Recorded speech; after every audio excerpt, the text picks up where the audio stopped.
Automated success, building a life on systems. Have you ever felt like you're stuck on a hamster wheel, running faster and faster but getting nowhere?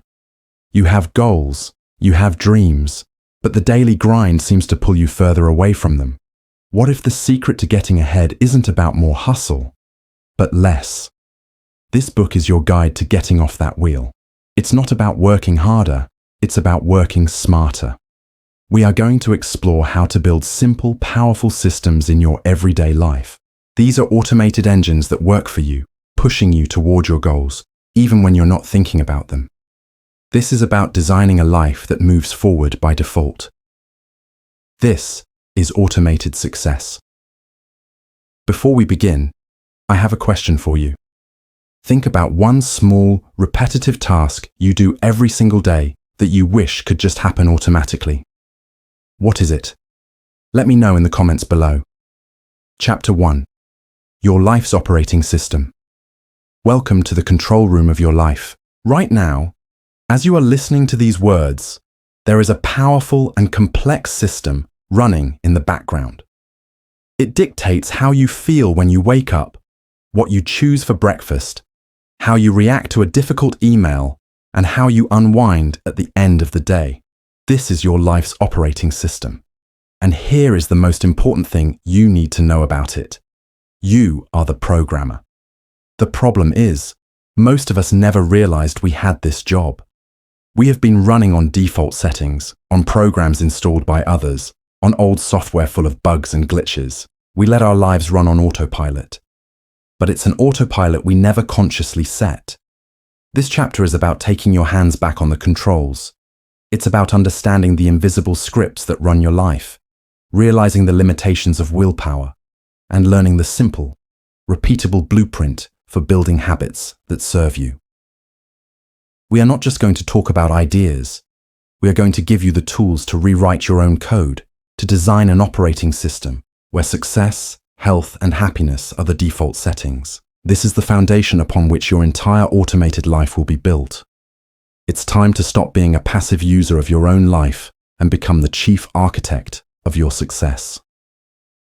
Let's begin by shining a light on the programs that are already running, the invisible scripts that shape every moment of your existence. We all have them. These are the automatic responses, the ingrained routines, the knee-jerk reactions that we perform without a second thought. Think about your morning. Do you have a specific sequence of actions? Perhaps you hit the snooze button 3 times, then you grab your phone and scroll through social media for 15 minutes, then you rush to the bathroom, then you grab a coffee as you fly out the door. You probably don't even think about it. It's a script. It's a program that runs automatically every morning.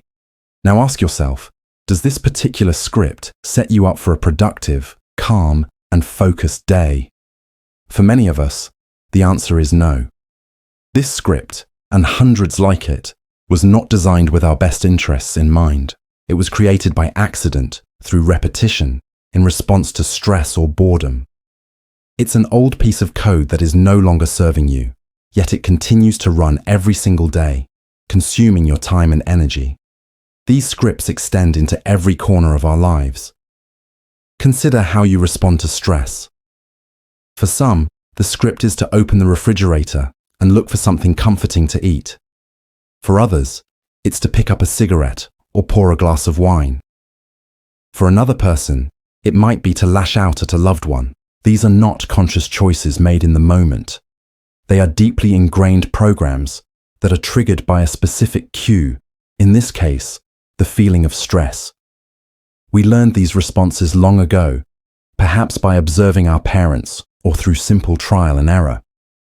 The brain, in its incredible efficiency, simply found a fast path to a reward, a quick way to change our emotional state, and it carved that path so deep that it became a superhighway. Now, whenever the trigger of stress appears, our brain automatically sends us down that familiar road without even consulting us. The same is true at work.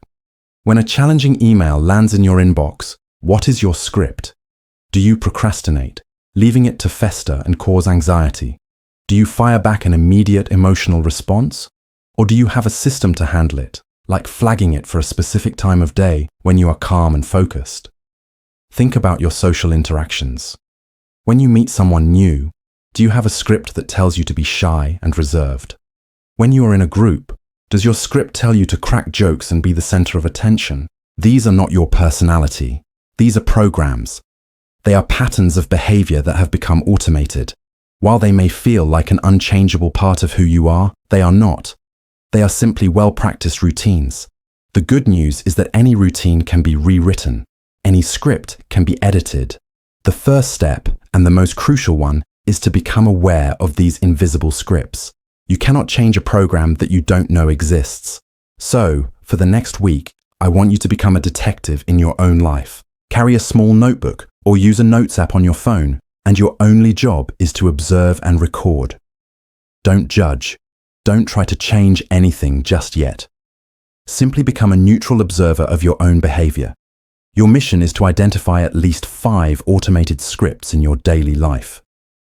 To get you started, here are some areas to look at. First, your morning routine. Write down everything you do from the moment your alarm goes off until you leave the house. Be brutally honest. Hitting snooze 3 times is an action. Scrolling on your phone is an action. Note it all down. Second, your reaction to boredom. The next time you have a spare 5 minutes, what is your automatic impulse? Do you pull out your phone? Do you head to the kitchen? Write it down. Third, your response to a setback. When something goes wrong, a project gets delayed, or you get some bad news, what is your immediate emotional and behavioral script? Do you get angry? Do you feel defeated? Do you immediately look for someone to blame? Observe and record. Fourth, your evening wind-down routine. What is the sequence of events that takes you from the end of your workday to falling asleep? Is it intentional? Does it involve watching hours of television or scrolling endlessly? Does it actually help you relax and prepare for a good night's sleep? Fifth, your financial habits. When you get paid, what is the script? Does the money sit in your account until the bills slowly eat it away? Do you have an impulse buying script that gets triggered by a sale or a targeted ad? This process of observation is incredibly powerful. For the first time, you are shining a conscious light on the unconscious machinery that has been running your life. You will start to see the patterns. You will notice the cause and effect. You will see how a simple, seemingly harmless script in the morning, like checking your phone first thing, can set off a chain reaction of distraction and reactivity that lasts the entire day. This awareness is the key that unlocks the door to change. You are moving from being the actor reading lines in a play to being the director who can see the whole production and decide which scenes need to be rewritten. Remember, these scripts are not you. They are just habits.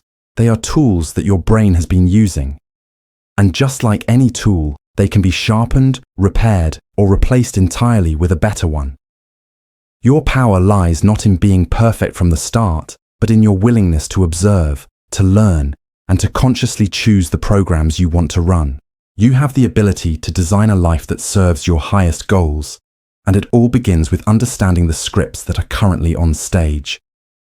Now that we have started to identify the invisible scripts running our lives, we come face to face with a common enemy, a concept that has been sold to us as the ultimate solution to all our problems: willpower. We have been told that if we just had more of it, we could resist that cookie, we could force ourselves to go to the gym, we could be more productive. We believe our failures are a result of a personal deficiency, a weakness of character. We think, if I just tried harder, I would succeed. This belief is not only wrong, it is incredibly destructive.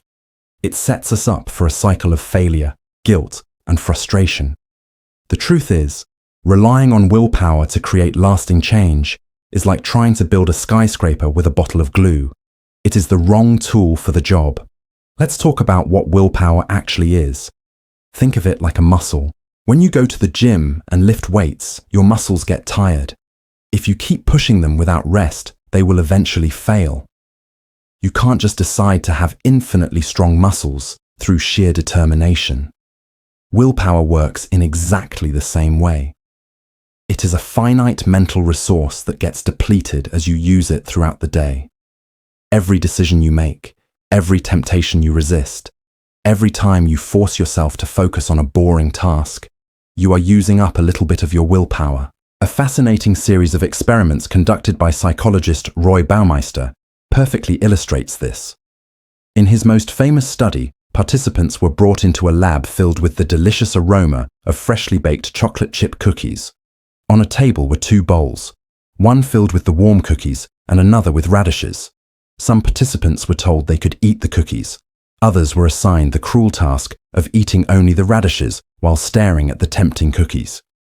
Afterward, both groups were given a difficult puzzle to solve, a puzzle that was actually impossible.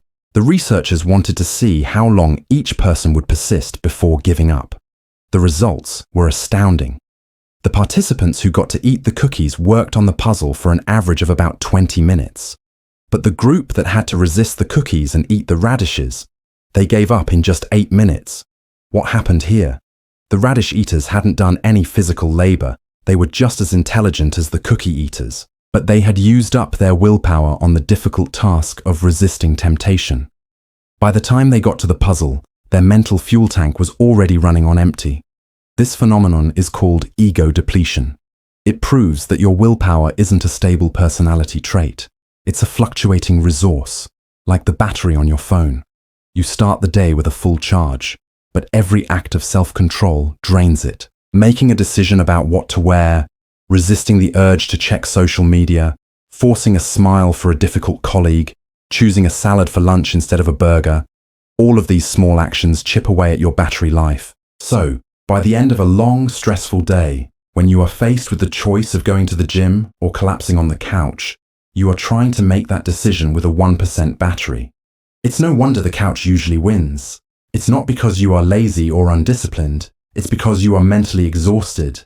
This is why the traditional self-help advice of just do it is so ineffective. It asks you to rely on a resource that is inherently unreliable. It's like telling someone to drive across the country, but not allowing them to refuel their car. So, what is the solution? The solution is to stop relying on willpower altogether. The solution is to build systems. A system is a process that you put in place that makes the right decision the easy decision. A system automates your behavior so that you don't need to make a choice in the moment of temptation or exhaustion. Your willpower is a precious, limited resource. Stop wasting it on small, repetitive decisions. Instead, use your willpower once, up front, to design a system. Then, let the system do the heavy lifting for you. Let's make this practical. How do we stop wasting our willpower? The first step is to reduce the number of decisions you have to make each day. Decision fatigue is a real phenomenon. The more choices you make, the more your willpower battery drains. This is why successful people like Barack Obama or Mark Zuckerberg famously wore the same outfit every day. It was one less decision to make, one less drain on their mental energy, which they could then conserve for more important matters. You can apply this principle in your own life. Plan your meals for the week on a Sunday. You make the decision once, when your willpower is high, and then for the rest of the week, you don't have to waste mental energy thinking about what to eat. Lay out your workout clothes the night before. When you wake up, the decision to exercise has already been made for you. All you have to do is put on the clothes that are waiting. Create a work uniform for yourself, even if it's just a simple rotation of a few outfits. The goal is to put as many of your daily choices on autopilot as possible. The second and most powerful way to conserve willpower is to architect your environment for success. Your environment has a massive, often invisible influence on your behavior. If you are trying to eat healthier, but your kitchen counter is covered in junk food, you are forcing yourself into a willpower battle every single time you walk into that room. You are draining your battery for no reason. A system-based approach is to change the environment. Don't buy the junk food in the first place. Put a bowl of fresh fruit on the counter instead. Make healthy choices the most visible and accessible options. If you want to drink more water, keep a water bottle on your desk at all times. If you want to read more, put a book on your pillow in the morning. If you want to stop wasting time on your phone, charge it in a different room overnight. Each of these is a simple system. It's a one-time decision that removes the need for future willpower. You are not fighting temptation, you are removing it. You are making the desired behavior the path of least resistance. Remember, every time you successfully build a system, you are freeing up your willpower for the things that truly matter. You are saving that precious energy for creative problem solving, for being present with your family, for handling unexpected crises. You are no longer waging a constant, exhausting war against your own impulses. You are creating a life where you are naturally pulled towards your goals instead of having to push yourself all the time. This is not about being lazy. It is about being smart. It's about understanding how your mind actually works and using that knowledge to your advantage. Stop blaming yourself for having limited willpower. Everyone does. The most successful people in the world don't have more of it than you do. They have just learned to rely on it less. They have built systems. They have automated their success. And starting today, so can you. So, if willpower isn't the answer, what is? The answer lies in understanding the mechanics of how our brains actually work. The fundamental blueprint behind every single one of our actions, from the most mundane to the most complex. This blueprint is known as the habit loop. The concept was powerfully explained by author Charles Duhigg in his book, The Power of Habit, and it is the key to unlocking your ability to build any system you desire. The habit loop is a simple, elegant, three-step neurological pattern that is the foundation of every habit you have. Understanding this loop is like being given the owner's manual for your brain. Once you know how it works, you can start to deconstruct your bad habits and consciously build new, better ones. You can become the engineer of your own behavior. The habit loop consists of three parts. First, there is the cue. The cue is the trigger. It's the signal to your brain to go into automatic mode and let a particular habit unfold. It can be almost anything. The most common cues fall into one of 5 categories: a location, a time of day, your emotional state, other people, or the immediately preceding action. For example, seeing your running shoes by the door is a location-based cue. The clock hitting 3 p.m. is a time-based cue. Feeling stressed or bored is an emotional cue. Seeing a coworker head out for a smoke break is a cue involving other people. Finishing a meal is a preceding action cue. The cue is the starting pistol that begins the automated routine. The second part of the loop is the routine. This is the behavior itself, the action you take. It can be physical, like grabbing a cookie; mental, like starting to worry about a future event; or emotional, like having a burst of anger. This is the part of the habit we are most aware of, and the part we usually focus on changing. When we think of breaking a bad habit, we think of stopping the routine. For example, the routine is smoking the cigarette, mindlessly scrolling through social media, or biting your nails. When we think of building a good habit, the routine is what we want to do, like going for a run, meditating for 10 minutes, or reading a chapter of a book. The third and final part of the loop is the reward. This is the prize. The reward is what tells your brain that this particular loop is worth remembering for the future. The reward is what satisfies the craving that the cue initiated. When you eat a sugary snack, the reward is the rush of energy and pleasure. When you check your social media, the reward might be a sense of connection or a distraction from boredom. When you successfully solve a problem at work, the reward is a feeling of accomplishment and satisfaction. The reward is the critical component that closes the loop and solidifies the habit in your brain. Over time, as this cue, routine, reward loop is repeated, the connection becomes stronger and stronger until it is almost completely automatic. Your brain actually starts to anticipate the reward as soon as the cue appears, which is what we experience as a craving or an urge. Let's look at a simple, common example. The cue. Your phone buzzes with a notification. Your brain recognizes this trigger. The routine. You immediately stop what you're doing, pick up your phone, and check the notification. The reward. You get a small hit of dopamine, a little bit of new information, a momentary distraction from whatever you were doing. This loop is repeated hundreds of times a day for many people. The connection becomes so strong that the mere presence of your phone on your desk can act as a constant, low-level cue, triggering the urge to check it even when it hasn't buzzed. This is the habit loop in action. It is a powerful force that can work for you or against you. The magic of understanding this framework is that it gives you a lever to change your behavior. Instead of just trying to white-knuckle your way through changing a routine, you can become a behavioral scientist and diagnose the entire loop. If you have a bad habit you want to change, the first step is to identify the 3 components. Let's say you have a habit of eating junk food every afternoon at work. The routine is obvious. You get up, walk to the vending machine, and buy a bag of chips. But what are the cue and the reward? For a few days, experiment. When the urge to go to the vending machine hits, write down the answers to these questions. Where am I? What time is it? What's my emotional state? Who else is around?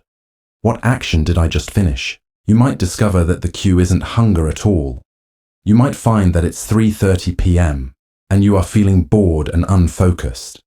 The craving isn't for the chips themselves. The craving is for a distraction, a break from work. The chips are just the routine you have developed to get that reward. Once you understand the true cue and reward, you can consciously design a new routine to insert into the loop. You keep the old cue and you deliver the same reward, but you swap out the unhealthy routine for a better one. So, when the cue hits 3:30 p.m. feeling bored, instead of walking to the vending machine, you could try a new routine. You could get up and walk over to a colleague's desk and chat for 5 minutes. You could do a few stretches by your desk. You could walk outside and get some fresh air for a few minutes. Afterward, see if you still feel the urge for the chips. If the urge is gone, you have successfully found a new routine that delivers the same reward your brain was craving. A momentary distraction and a change of pace. By practicing this new loop, you are weakening the old neural pathways and strengthening the new ones.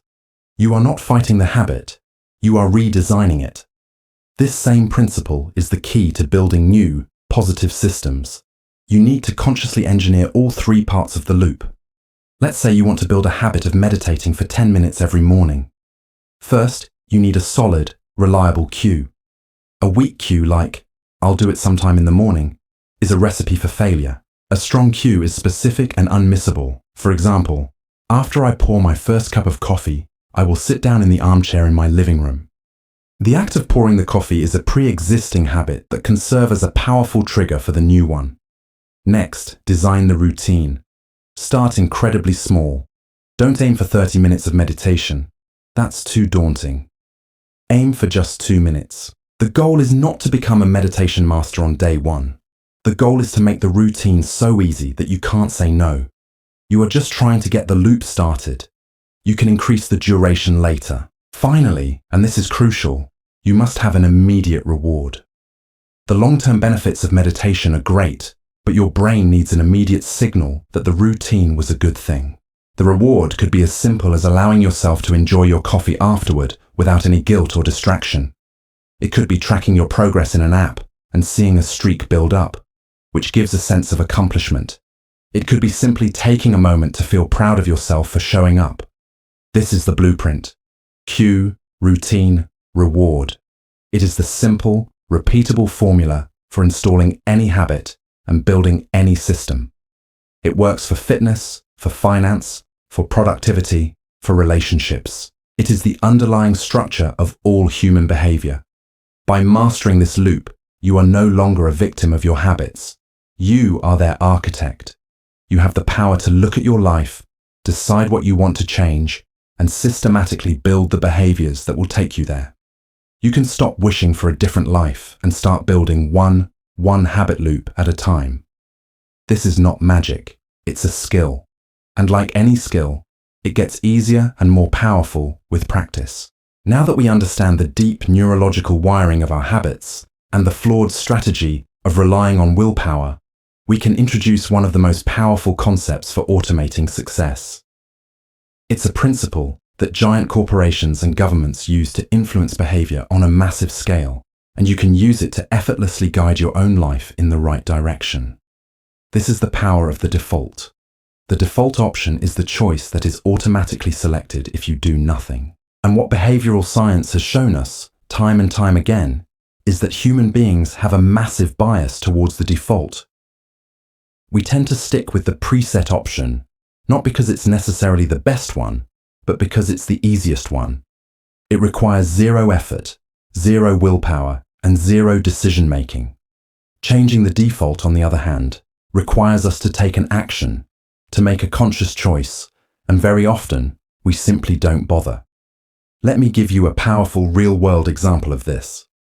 In many European countries, the rate of organ donation is over 99%. In other countries, like the United States, that number can be significantly lower, sometimes below 30%. Why is there such a massive difference?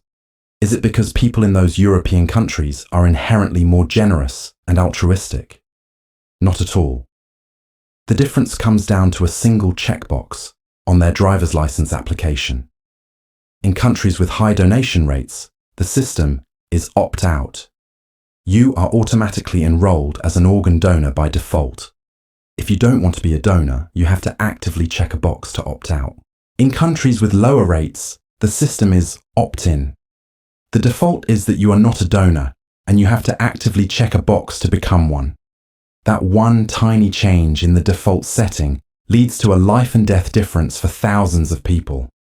It's not about changing minds, it's about changing the path of least resistance. This same principle is used in finance. Companies discovered that when they asked new employees if they wanted to sign up for the company's retirement savings plan, the participation rates were often low. It required paperwork, it required making decisions about investments, and it was easy to put off until later. So, some companies made a simple change. They automatically enrolled all new employees into the savings plan by default. Employees could still choose to opt out at any time, but they had to take an active step to do so. The result? Participation rates skyrocketed, in some cases jumping from around 40% to over 90%. Millions of people are now building a more secure financial future, not because they suddenly became more disciplined or financially savvy, but because their employer changed the default. They were guided toward the better choice by making it the automatic choice. This is not manipulation. It is choice architecture. It is the conscious design of the environments in which we make decisions. And this is the ultimate secret to building a life on systems. You must become the choice architect of your own life. You must design your personal world so that your desired behaviors are the default options. You must make success, health, and productivity the easiest possible paths to follow. You are taking willpower almost completely out of the equation. You are setting up your life so that you naturally fall into good habits, just like water naturally flows downhill. So, how do we apply this powerful principle on a personal level? It starts with looking at your environment, both physical and digital, and asking a simple question. What is the default setting here? And is it serving my goals? Let's get extremely practical. We will go through different areas of your life and design better defaults. Let's start with your health. What is the default food in your kitchen? When you open the refrigerator, what is the first thing you see? If it's leftover pizza and sugary sodas, that is your default. The healthy vegetables are hidden away in a drawer at the bottom. You are making the bad choice easy and the good choice hard. Let's re-architect this.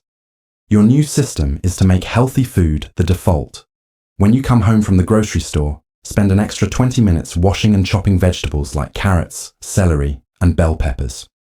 Put them in clear containers at eye level in the fridge. Place a bowl of fresh apples and bananas on the kitchen counter. Hide the cookies and chips in an inconvenient cupboard, or better yet, stop buying them.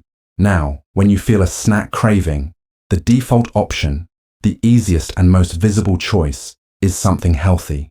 You have made the good decision the path of least resistance. You don't need willpower to choose the apple. The apple is just there, ready to eat. Now let's apply this to exercise. What is your current default after work? For most, it's collapsing on the couch and turning on the television. To change this, you need to change the default. You can create a new default by laying out your workout clothes on your bed before you leave for work in the morning. When you get home, the first thing you see is a clear signal, a pre-made decision. The path to the gym or to going for a run is now frictionless.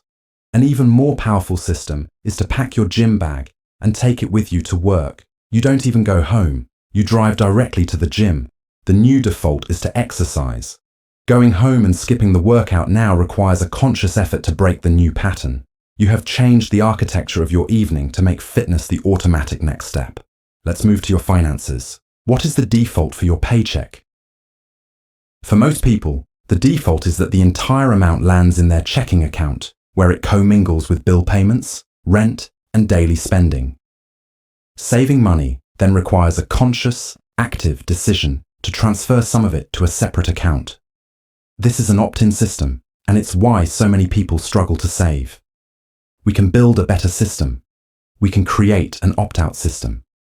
The single most powerful financial system you can build is to set up an automatic transfer. Decide on a certain amount or percentage of your paycheck that you want to save.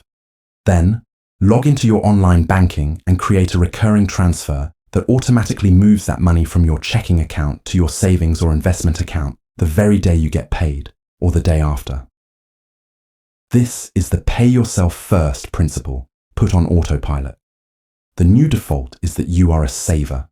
The money for your future is gone before you even have a chance to miss it or spend it. To not save, you would now have to actively log in and cancel the transfer. You have made saving the effortless default action. Finally, let's look at your productivity and focus. What is the default setting on your phone and computer? Is it a constant barrage of notifications? Is your web browser's homepage a distracting news site or social media feed? This is a default environment designed for distraction. We need to re-architect it for focus. The new system is to turn off all non-essential notifications on your phone and computer. Go into the settings and be ruthless. You don't need a banner to pop up every time someone likes your photo. This creates a default state of quiet. To get distracted, you now have to actively seek it out. Change the default homepage on your browser to something neutral or productive, like a blank page or a project management tool. Use website blocking apps to create periods of time where the default is that you cannot access your biggest time-wasting sites. The default is now focus. Procrastination becomes the harder choice. Do you see the power in this? In each of these examples, you are making a single, one-time decision to design a better default. You are using a small amount of upfront energy to create a system that will then carry you forward effortlessly for weeks, months, or even years. You are no longer the person who is constantly trying to make good choices. You are the person for whom good choices are the automatic, default setting. This is the essence of automated success. It's about designing a life that pulls you towards your goals. It is the ultimate form of working smarter, not harder. Look around your life, at your home, at your work, at your digital devices. Ask the question, what is the default here? Then, take out your architect's pen and start designing a world where the best choices are always the easiest ones. This is how you build a life that runs on systems, not on the fragile, fleeting resource of willpower. Chapter 2. The Financial Autopilot. Welcome to the chapter that will change your relationship with money forever. For so many of us, money is a source of constant, low-grade stress. It is a source of anxiety, of arguments, of sleepless nights. We live in a state of financial reactivity. The paycheck comes in, and then it feels like a flock of birds descend to pick it apart, piece by piece. The rent, the mortgage, the car payment, the groceries, the phone bill, the unexpected repair. We get to the end of the month and wonder, where did it all go? We tell ourselves we should be better with money. We promise ourselves that next month will be different.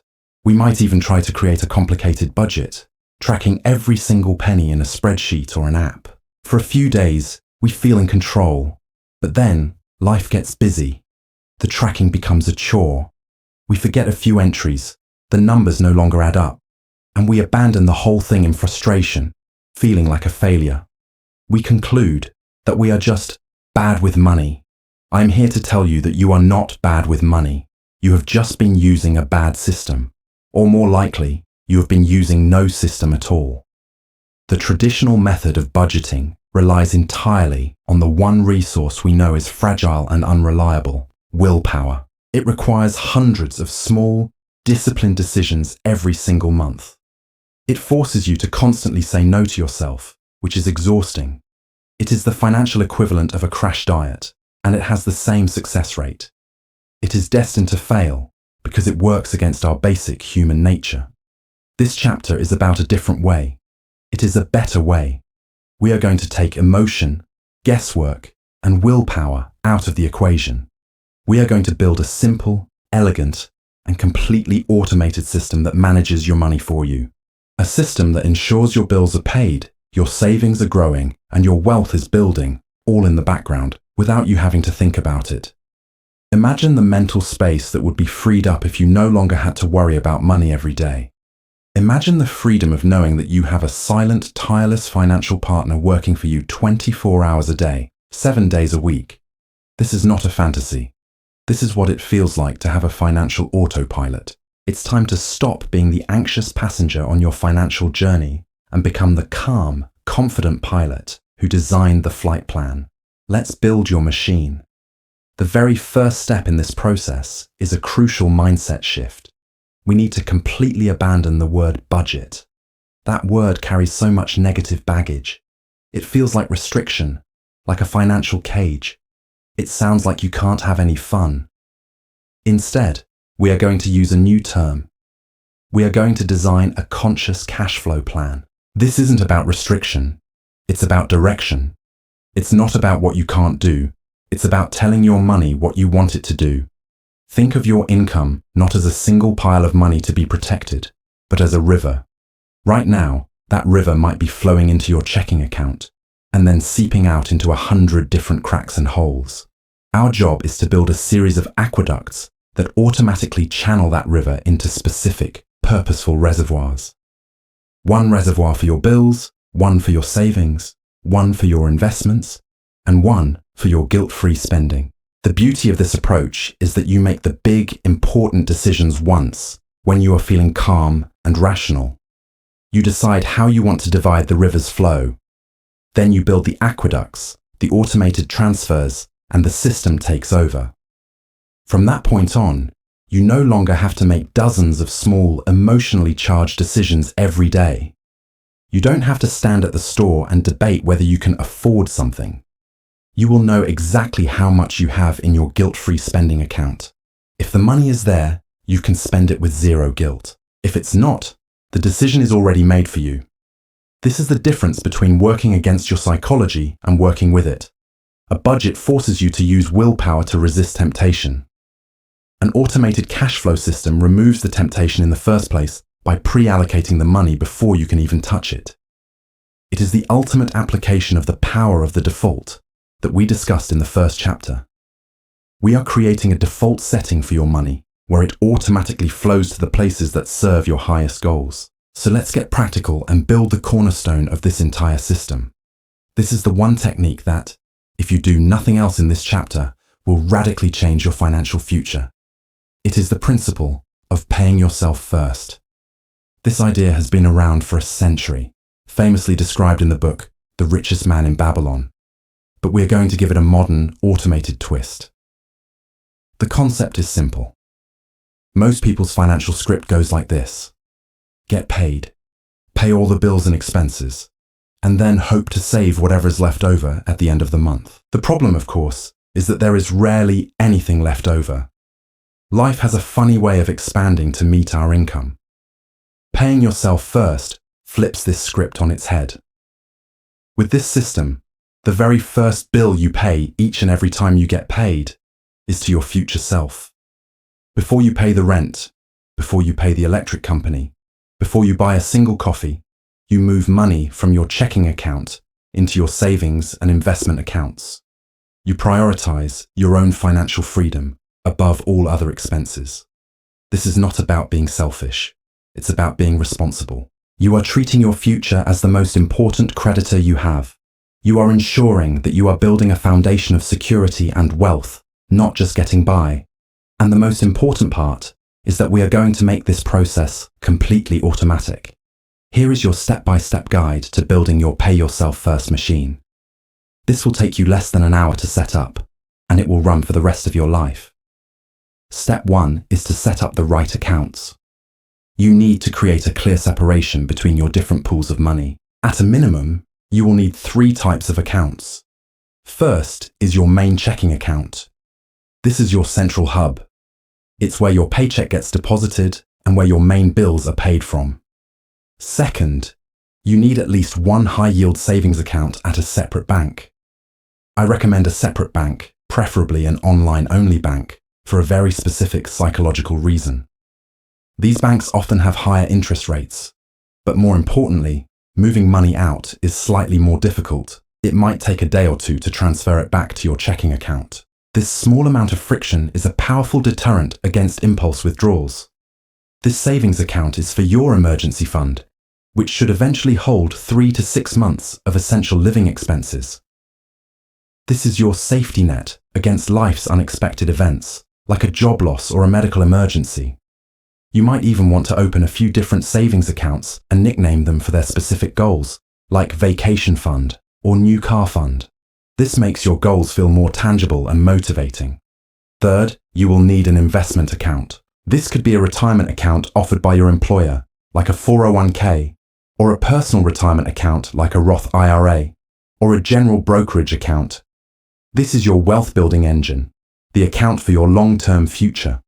Step 2 is to decide on your number. How much are you going to pay yourself first? Financial experts often recommend saving between 10 and 20% of your gross income. But if you are just starting out, that number can feel incredibly intimidating. So let's forget about the perfect percentage for a moment. The most important thing is to start the habit of automation. If you can only afford to automate $25 from each paycheck, then start there. If you can do 1% of your income, do that. The actual amount is less important in the beginning than the act of creating the system itself. You are proving to yourself that you are a saver. You are building the muscle of automation. You can and should increase this amount over time.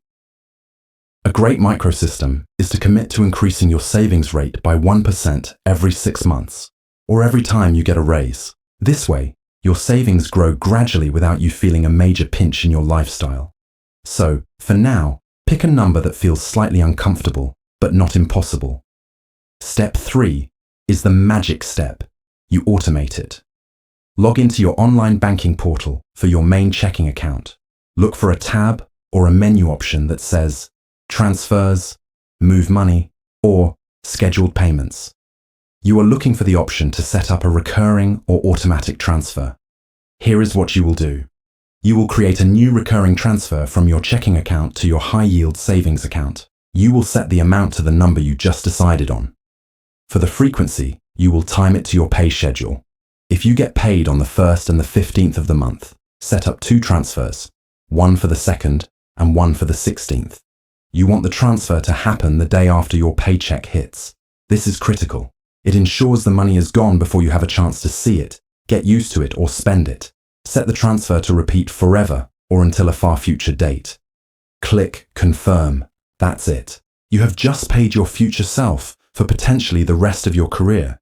You have built an automated wealth building system in less than 10 minutes. Now, you might have a voice of fear in your head right now. It might be saying, but what if I need that money?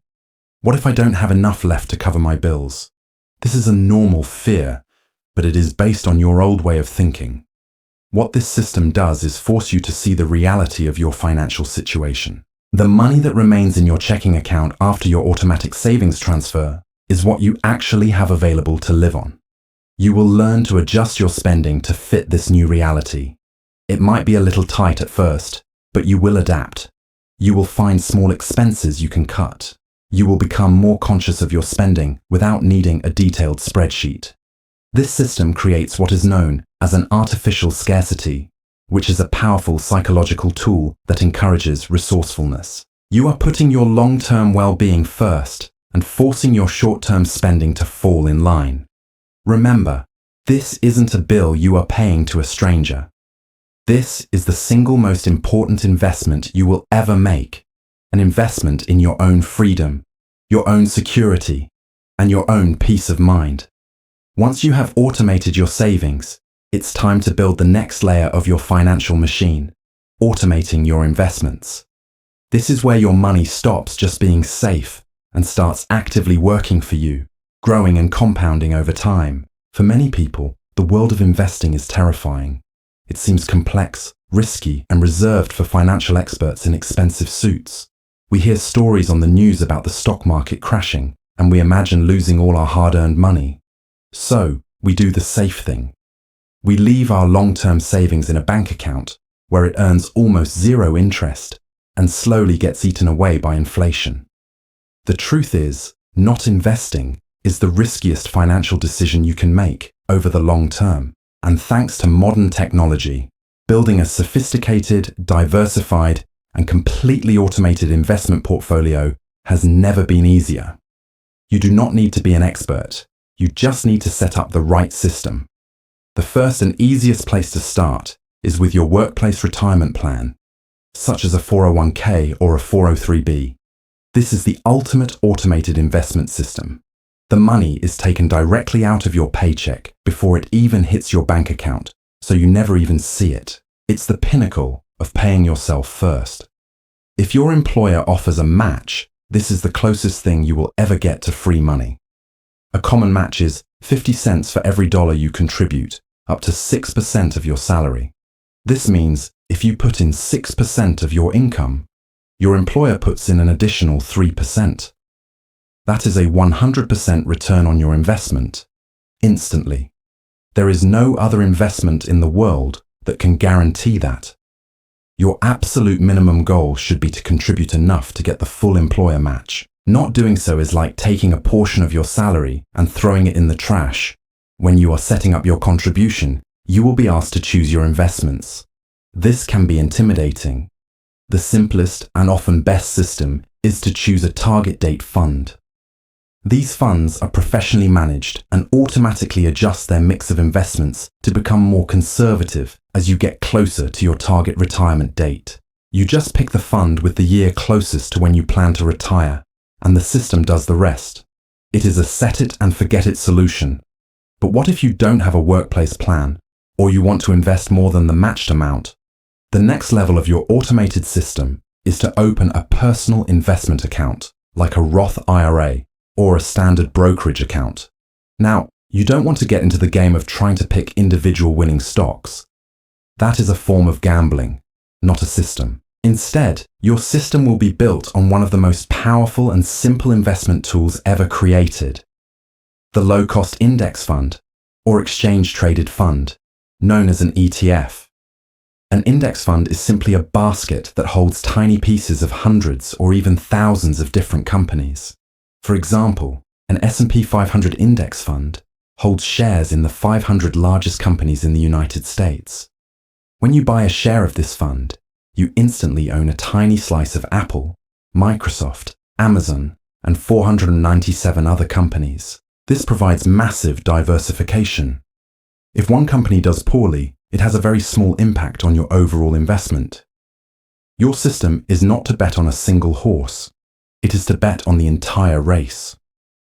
You are betting on the long-term growth of the economy as a whole, which has historically always gone up over time. So, how do you automate this?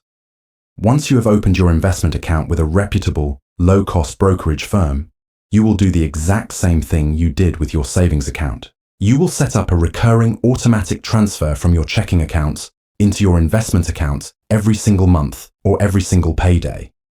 Then, within the investment account, you will set up an automatic investment plan that takes that money and automatically buys shares of your chosen index fund. This creates a powerful system called dollar cost averaging. This is a fancy term for a very simple idea. You invest the same amount of money on a regular schedule, regardless of what the market is doing. When the market is high, your fixed dollar amount buys fewer shares. When the market is low and prices are on sale, that same dollar amount buys more shares. This system takes all the emotion and guesswork out of investing. You don't have to worry about timing the market. You're not trying to buy low and sell high. You are simply buying consistently over a long period of time, which is the most proven path to building long-term wealth. For those who find even this step too daunting, there are services called robo-advisors. These companies will ask you a series of simple questions about your goals and risk tolerance, and then build and automatically manage a diversified portfolio of low-cost funds for you. It is the ultimate hands-off investment system. Now we must address the other side of the financial coin: debt. For millions of people, debt feels like a pair of concrete shoes, weighing them down and preventing them from moving forward. The interest payments feel like a punishment, a tax on your past that is stealing from your future. Being in debt is psychologically draining. It can feel hopeless, like you are trying to dig yourself out of a hole that just keeps getting deeper. If this is your situation, then building a system to eliminate your debt is the most important financial priority you have. Just like with budgeting, we need a system that works with human psychology, not against it. There are two popular methods for tackling debt: the debt avalanche and the debt snowball. The avalanche method says you should make minimum payments on all your debts and then put any extra money towards the debt with the highest interest rate. Mathematically, this is the fastest way to pay off debt and will save you the most money in interest. However, for many people, it is not the most effective method because it can take a long time to see progress and it is easy to lose motivation. This is why, for most people, I recommend building your system around the debt snowball method, popularized by financial expert Dave Ramsey. This system is designed specifically to create psychological wins that keep you motivated for the long haul. It is a system built for human beings, not for spreadsheets. Here is how you build your automated debt snowball machine. Step 1. You list all of your non-mortgage debts, things like credit card balances, personal loans, medical bills, and car loans. You will list them in order from the smallest balance to the largest balance, completely ignoring the interest rates. This is the most counterintuitive but most important part of the system. Step 2. You will set up automatic minimum payments for every single debt on your list. This is your baseline safety net. This ensures you never miss a payment, which is crucial for your credit score. You are automating the bare minimum required to stay current. Step 3. You need to find your extra payment amount. Look at your spending, find any corners you can cut, and come up with an amount of money, even if it's just $50 a month, that you can dedicate to accelerating your debt repayment. Step 4. This is where the system gets its power. You will take that entire extra payment amount and set up an additional recurring automatic payment that goes towards the single smallest debt on your list. You are focusing all of your extra firepower on one target. Because you are attacking the smallest balance, you will pay it off relatively quickly. The moment you make that final payment is a moment of incredible victory. You have eliminated an entire debt from your life. This is a massive psychological boost. It proves to you that you can do this. You have created momentum. Now, for step 5, the snowball roll. You will take the entire amount of money you are paying on that now eliminated debt, which is the minimum payment plus the extra payment, and you will add it to the minimum payment of the next smallest debt on your list.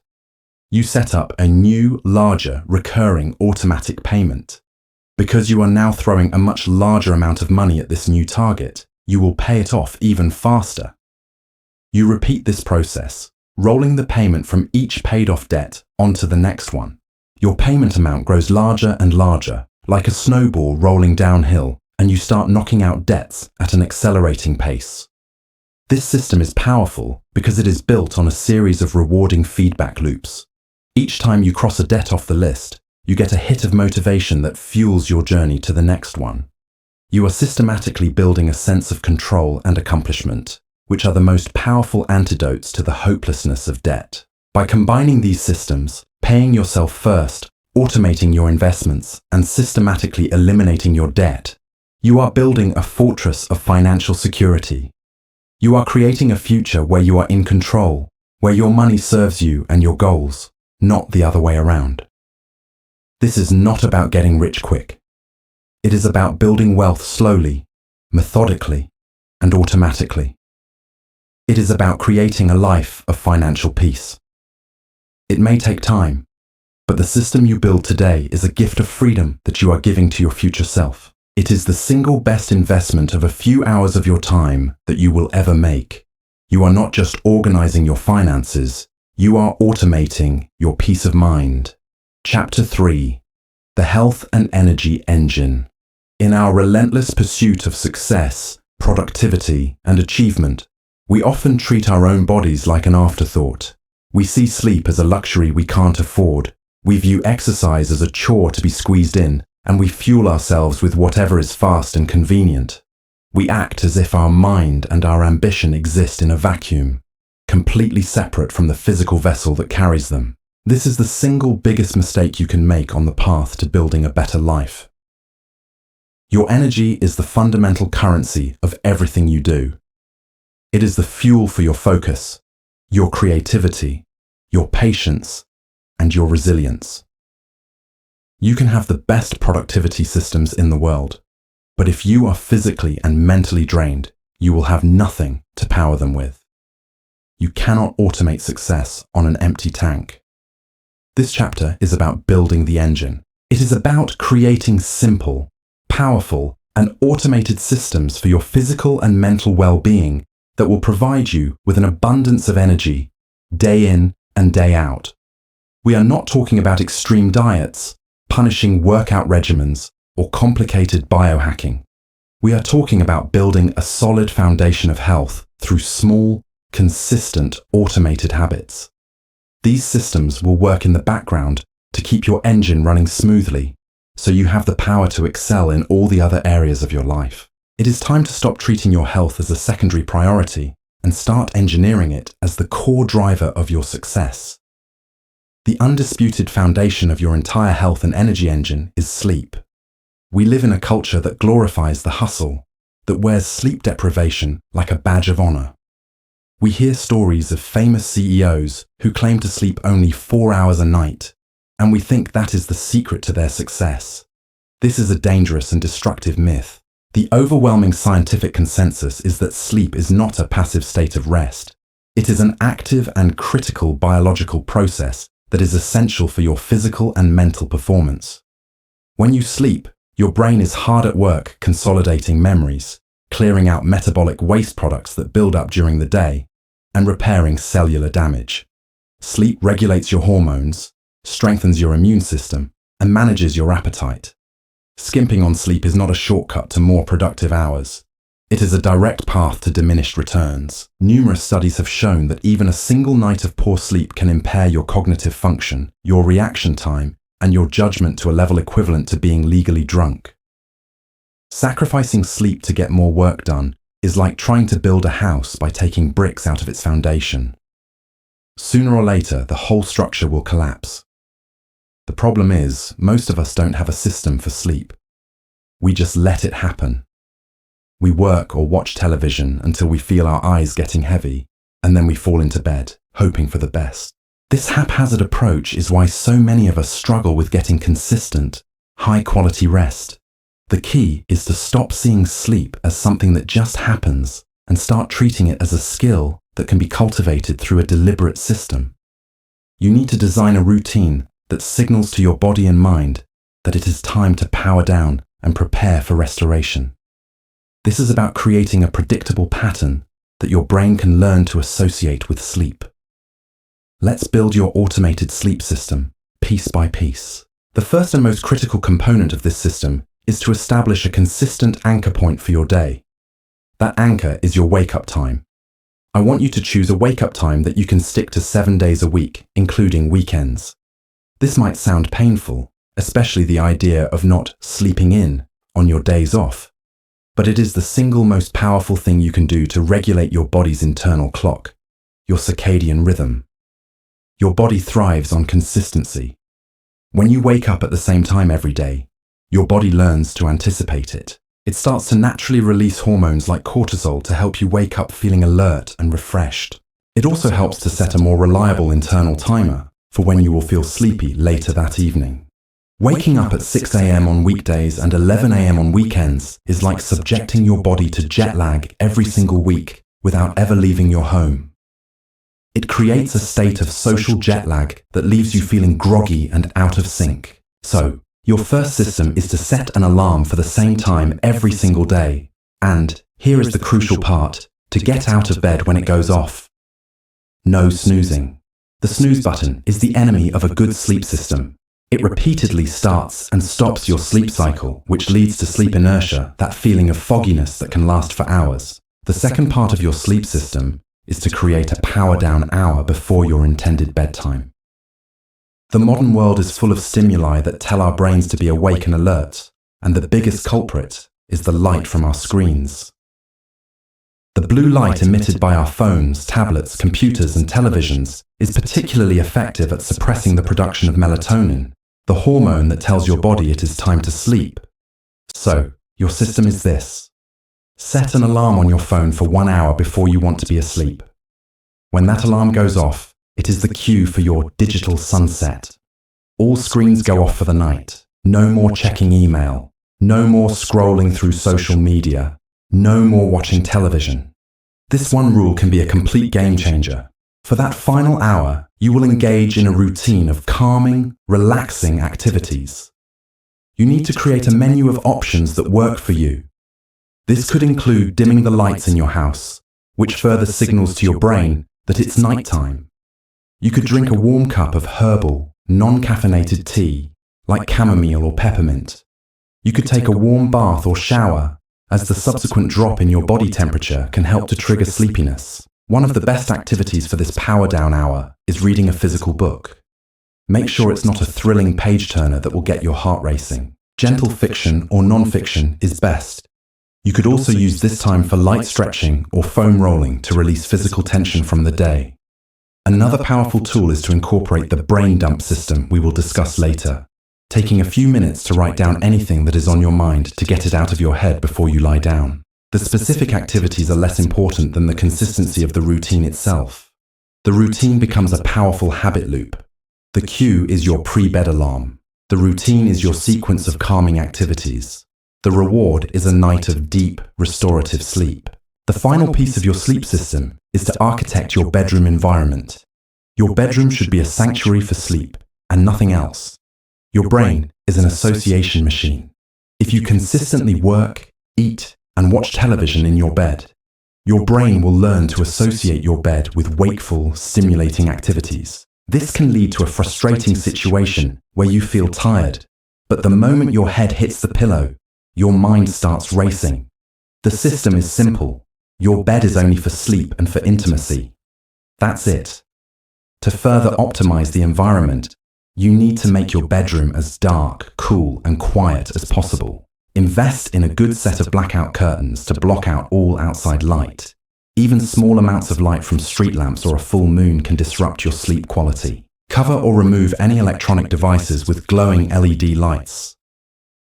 The ideal temperature for sleep is surprisingly cool, typically between 60 and 67 degrees Fahrenheit, or about 15 to 19 degrees Celsius. A cooler room helps to facilitate the natural drop in body temperature required for sleep. Finally, control the noise. If you live in a noisy environment, consider using earplugs or a white noise machine.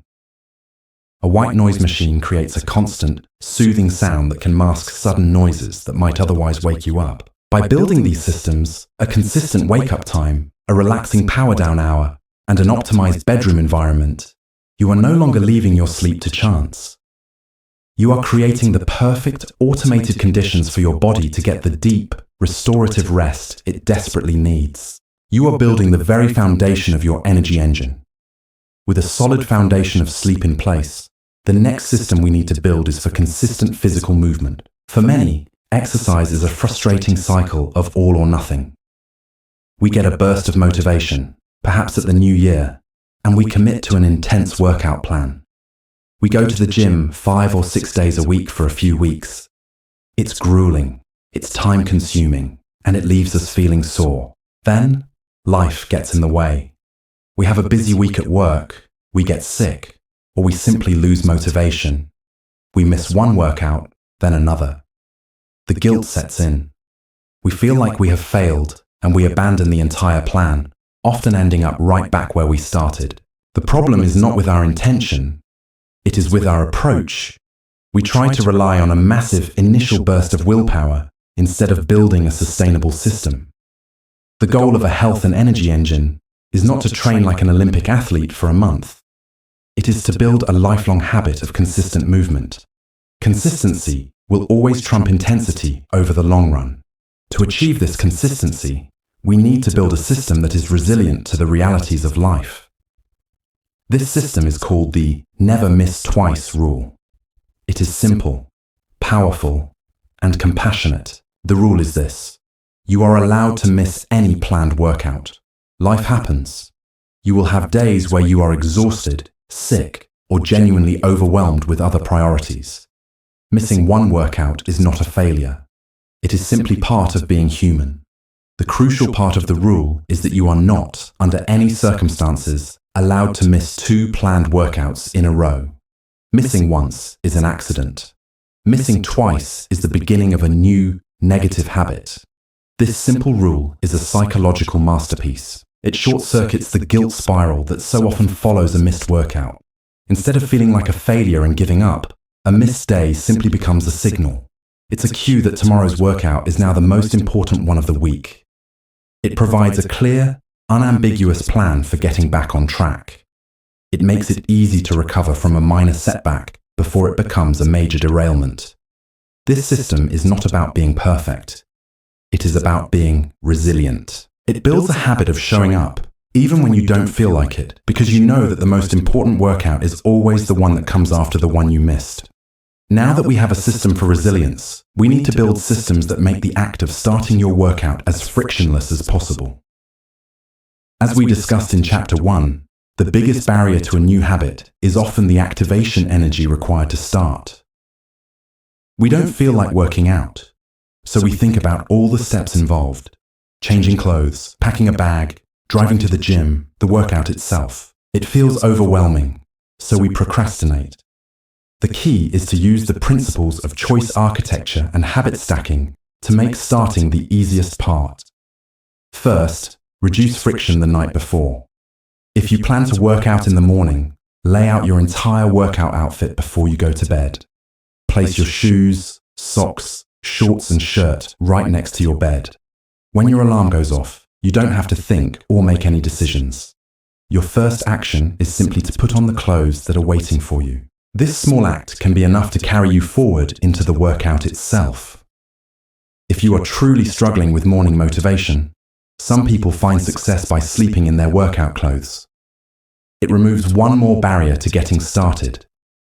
Another powerful system is habit stacking. This technique, described by James Clear in his book Atomic Habits, involves linking your new desired habit, in this case exercise, to a pre-existing habit that you already do without thinking. The formula is simple. After I current habit, I will new habit. For example, after I have my morning cup of coffee, I will immediately do my 10-minute yoga routine. Or, immediately after I shut down my work computer for the day, I will change into my workout clothes. The current habit acts as a powerful, automatic cue for the new routine. You are piggybacking on a neural pathway that is already well established in your brain. You can also apply the 2-minute rule to your fitness system. The goal of going for a 30-minute run can feel daunting on a low-energy day, but the goal of putting on my running shoes and walking out the door is simple and achievable. The system is not to complete the full workout. The system is simply to start. More often than not, once you have overcome the initial inertia and started, you will find the motivation to continue. You might tell yourself you will just walk for 5 minutes, and once you are outside, you will feel good enough to run. The system is about tricking your brain into getting over that initial hump of resistance. The final element of your movement system is to shift your identity. Stop thinking about exercise as something you have to do, and start thinking of yourself as an active person. Every time you perform your habit, no matter how small, You are casting a vote for this new identity. Putting on your running shoes is a vote for I am a runner. Doing a 10-minute home workout is a vote for I am a person who takes care of my body. The goal is not to achieve a certain outcome, like losing 20 pounds. The goal is to become the type of person who doesn't miss workouts. When your identity is tied to the process, you are no longer motivated by external results, which can be slow to appear.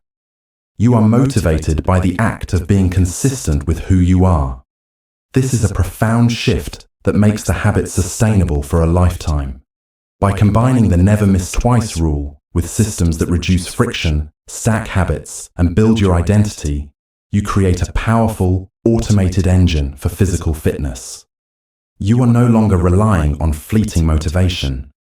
You are relying on a well-designed system that makes consistent movement an inevitable part of your life. With our sleep and movement systems in place, we turn to the third pillar of our health and energy engine, nutrition. There is perhaps no other area of health so filled with confusing, contradictory, and emotionally charged information. We are bombarded with new fad diets every year, each promising miraculous results. The result is that many of us feel completely lost. We know we should eat better, but we don't know where to start. We try to follow a restrictive diet, and once again we find ourselves in a battle of willpower. We resist cravings for a while, but eventually we get tired, stressed, or bored, and we give in. The system-based approach to nutrition is not about following a specific diet. It is about simplifying your choices and architecting your environment so that eating healthy becomes the easy default option. It's about spending a little bit of energy up front to design your food world, so you don't have to spend a lot of energy resisting temptation later. The most powerful nutritional system you can implement is the Sunday reset. This is a 1 to 2 hour block of time that you schedule every Sunday to prepare for the week ahead. This small, upfront investment will save you countless hours of time, money, and mental energy during your busy week. The Sunday reset consists of 3 parts. First is meal planning. Take 30 minutes to decide what you are going to eat for your main meals for the upcoming week. Keep it simple. You do not need a gourmet menu. Choose a few healthy, easy-to-prepare dinners that you can rotate. Decide on your lunches for the week. Perhaps you will eat leftovers from the previous night's dinner, or you will have a standard salad or soup. The goal is to eliminate the daily question of, what's for dinner? Which, when you are tired and hungry after a long day of work, often leads to unhealthy choices like takeout or frozen pizza. The second part is grocery shopping. Based on your meal plan, make a detailed list. Go to the store and buy only what is on the list. A crucial rule for this system is to never shop when you are hungry, as this is a surefire way to end up with a cart full of impulse buys and junk food. The third and most impactful part of the Sunday reset is meal prepping. This doesn't mean you have to cook all your meals for the week in advance. It just means you do the prep work to make healthy cooking during the week as fast and easy as possible. This can include cooking a big batch of a staple whole grain, like brown rice or quinoa, that you can use as a base for meals throughout the week. You can grill or bake a batch of lean protein, like chicken breasts or tofu. The most important prep task is to wash and chop a large quantity of vegetables. You can chop onions, bell peppers, broccoli, and carrots and store them in containers in the fridge. Now, when you want to make a healthy stir-fry on a Tuesday night, most of the work is already done. You can also portion out healthy snacks for the week, like small bags of almonds and walnuts, or containers of Greek yogurt. This Sunday reset system is a form of choice architecture. You are making a series of good decisions once, on a Sunday when you are rested and have time, to prevent yourself from having to make dozens of difficult decisions during the week when you are tired and stressed. Beyond the Sunday reset, you can automate your daily nutrition further. Create a default breakfast. The morning is a time when your willpower is high, but your time is often limited. Don't waste precious mental energy deciding what to eat. Have 1 or 2 simple, healthy, go-to breakfast options that you can prepare in minutes with zero thought. This could be a smoothie with pre-portioned ingredients, a bowl of oatmeal, or eggs. Another critical system is hydration automation. Most of us walk around in a state of mild dehydration, which can cause fatigue, headaches, and brain fog. The vague goal to drink more water is ineffective. You need a system. Get a large, 1-liter reusable water bottle. The system is simple. You fill it up first thing in the morning, and your goal is to drink the entire bottle by lunchtime. You fill it up again at lunch, and your goal is to finish it before you leave work. This turns the abstract goal into a simple, measurable, binary task. The bottle is either empty or it's not. Finally, embrace the most important rule of nutritional architecture. If it's in your house, it's in your mouth. The single most important nutritional decision you make all week is the one you make in the aisles of the grocery store. Do not bring junk food, sugary drinks, and highly processed snacks into your home. If you do, you are setting up a future battle of willpower that you are likely to lose. Instead, stock your home with healthy, delicious options. Keep a bowl of fresh fruit on the counter. Make healthy foods visible and accessible. You are making the healthy choice the path of least resistance. You are not resisting the temptation for a cookie. You have systematically removed the temptation in the first place. The final component of our health and energy engine is a system for mental clarity. Our minds are constantly buzzing with a relentless stream of thoughts, worries, ideas, and to-do items. We try to keep track of it all in our heads. We use our brain as a storage device, a filing cabinet for all of our open loops. This is a terrible use of our mental resources. Your brain is designed for having ideas, for creative problem solving, and for being present in the moment. It is not designed for holding on to a massive list of reminders. When you try to use your brain as a storage unit, it creates a constant, low-level hum of anxiety. You have the nagging feeling that you are forgetting something important. This mental clutter drains your energy and fragments your focus. The system to solve this is simple, but profoundly effective. The brain dump. A brain dump is the act of externalizing every single thought that is currently taking up space in your mind. It's a system for clearing your mental cache so that your brain can operate at its full speed. Here is how to build your brain dump system. First, choose your tool. This can be a simple paper notebook and a pen, or a blank digital document. The tool doesn't matter, but simplicity is key. Second, you must schedule it. This is not something you do only when you feel overwhelmed. You make it a proactive, recurring appointment with yourself. A great time to do this is for 10 to 15 minutes at the very end of your workday. This allows you to close all the open loops from work so you can be fully present in your evening. Another option is to do it first thing in the morning to clear your head for the day ahead. The cue for this habit is the scheduled time in your calendar. The routine is straightforward. You set a timer for 10 or 15 minutes and you write down everything, and I mean everything, that is on your mind. Do not filter, judge, or organize. Just get it out. This includes your to-do list items, like email Sarah about the report and buy milk. It includes your worries, like I'm nervous about the upcoming presentation, or I need to call the doctor. It includes your ideas, like a new project idea for work, or a possible vacation destination. It includes your frustrations, your random thoughts, anything that is taking up even a tiny bit of mental real estate. The reward for this routine is an immediate and palpable sense of relief and clarity. Your mind will feel quieter, calmer, and more spacious. To make the system truly effective, you need a quick process for handling the output of your brain dump. After the timer goes off, take an extra 5 minutes to quickly process what you have written. You can use a simple system.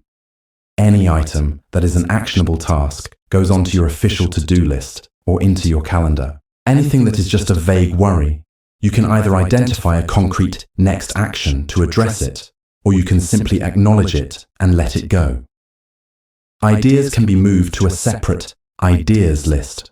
By doing this, you are not just clearing your head, you are also creating a trusted system for capturing and organizing your commitments, ensuring that nothing falls through the cracks. This simple, automated ritual of a daily brain dump is one of the most powerful systems you can build for your mental well-being. It reduces anxiety, improves focus, and frees up your mind to do what it does best. Your health is not a single destination. It is a dynamic, interconnected system. Your sleep affects your energy to exercise. Your exercise affects your food choices and your stress levels. Your nutrition affects your sleep quality and your mental clarity. By building these simple automated systems for sleep, movement, nutrition, and mental well-being, you are creating a positive upward spiral. Each system reinforces the others. You are no longer hoping to have a good day. You are the engineer of your own energy. You are building a powerful, reliable engine that will fuel your journey to success in every other area of your life.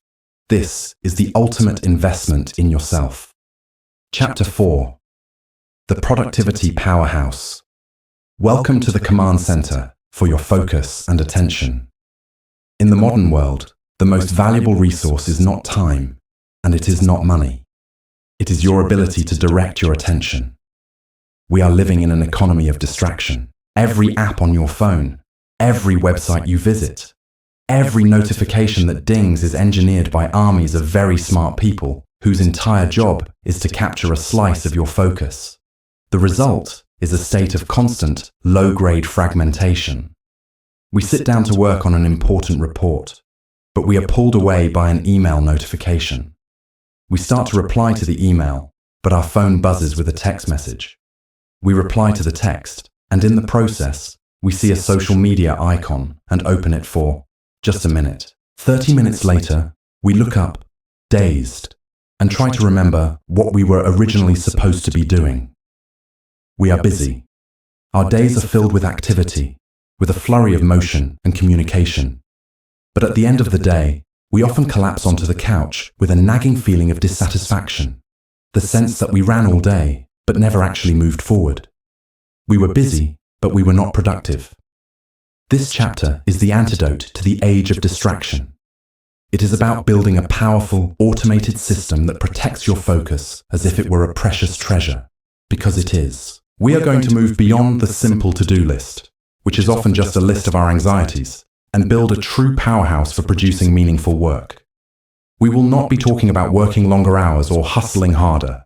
We will be talking about working smarter, deeper, and more intentionally. We will build systems to handle the small stuff effortlessly, to create large, unbroken windows of time for the work that truly matters, and to organize our digital lives so they serve us instead of overwhelming us. This is about reclaiming your cognitive sovereignty. It's about designing a workflow where you are the one in control, where you dictate your priorities, and where deep, satisfying accomplishment becomes your new default state. It's time to stop being a reactive pinball, bouncing from one distraction to the next, and start being the architect of a truly productive life. Let's begin with a simple, almost deceptively powerful system that will immediately start to reduce the mental clutter in your life. It is called the 2-minute rule, and it was made famous by the productivity guru David Allen in his groundbreaking system, Getting Things Done. The rule is this: if a new task or action enters your world and you estimate it can be completed in 2 minutes or less, then you must do it immediately. Do not write it down. Do not put it on a to-do list. Do not say to yourself, "I'll get to that later." You simply do it, right then and there. This rule seems so minor that it's easy to dismiss, but its effect on your mental clarity is profound. To understand why, we need to talk about a concept called open loops. An open loop is anything you have committed to doing, big or small, that you have not yet completed. Every single one of these open loops, no matter how trivial, occupies a small amount of space in your brain's random access memory, or RAM. Think of it like the apps that are running in the background on your computer or phone. Even if you are not actively using them, they are still consuming processing power and draining the battery. Our brains work in a similar way. That tiny unfinished task, like reply to mum's text, or file that receipt, or put that appointment in the calendar, creates a cognitive open loop. Your subconscious mind keeps a file open for it, and it will periodically poke your conscious mind to remind you that it's still there. This is that nagging feeling of having a million little things to do. It's the source of a huge amount of our daily stress and mental fatigue. Each individual open loop is tiny, but when you have dozens or even hundreds of them swirling around in your head, your mental processing power is significantly reduced. You can't focus deeply on your main task because a part of your brain is busy trying to not forget all the little things. The 2-minute rule is a system for aggressively closing these open loops the moment they appear. It prevents the buildup of mental clutter. Let's walk through 2 scenarios. In the old way, a simple email arrives from your colleague. It reads, "Can you confirm you're available for a quick call at 10 a.m. tomorrow?" You read it and think, "Yes, I am. I'll reply in a bit." You have just created an open loop. For the rest of the day, that email will pop back into your head. You'll think about it while you're trying to work on something else. You might even worry that you'll forget to reply. It is a tiny, but persistent, mental drain. Now, let's apply the 2-minute rule. The email arrives. You read it. You ask yourself the question, "Can I do this in under 2 minutes?" The answer is yes. You immediately type, "Yes, 10 a.m. works for me. Talk to you then." And you hit send. You then archive the email. The entire process took 30 seconds. The loop is closed. It is gone from your mind forever. You have freed up that mental RAM to focus on what is truly important. This rule can be applied to countless situations throughout your day. You finish a glass of water. Instead of leaving it on your desk to take to the kitchen later, an open loop, you take the 30 seconds to walk to the kitchen and put it in the dishwasher. Loop closed. You walk in the door and take off your coat. Instead of throwing it on a chair, an open loop that contributes to clutter, you take the extra 20 seconds to hang it in the closet. Loop closed. You think of a quick question you need to ask a coworker. Instead of adding, "Ask Bob about X" to your to-do list, you take 1 minute to send them a quick instant message. Loop closed. You get a letter in the mail. Instead of putting it in a pile of "to be dealt with later," you open it. If it's junk, you immediately throw it in the recycling. If it's a bill and you can pay it online in less than 2 minutes, you do it right then. The 2-minute rule is a habit of immediate execution for the small stuff. To truly integrate this, you need to build it into your processing habits. When you decide to go through your email inbox, you don't just read and categorize, you handle. For each message, you make a decision. If it can be replied to in under 2 minutes, you do it. If it's something you need to read and file for reference, you do it. If it's junk, you delete it.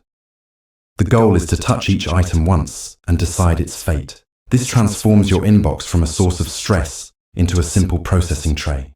The same goes for any other inbox in your life, whether it's the mail on your counter or the collection of thoughts in your head from your brain dump.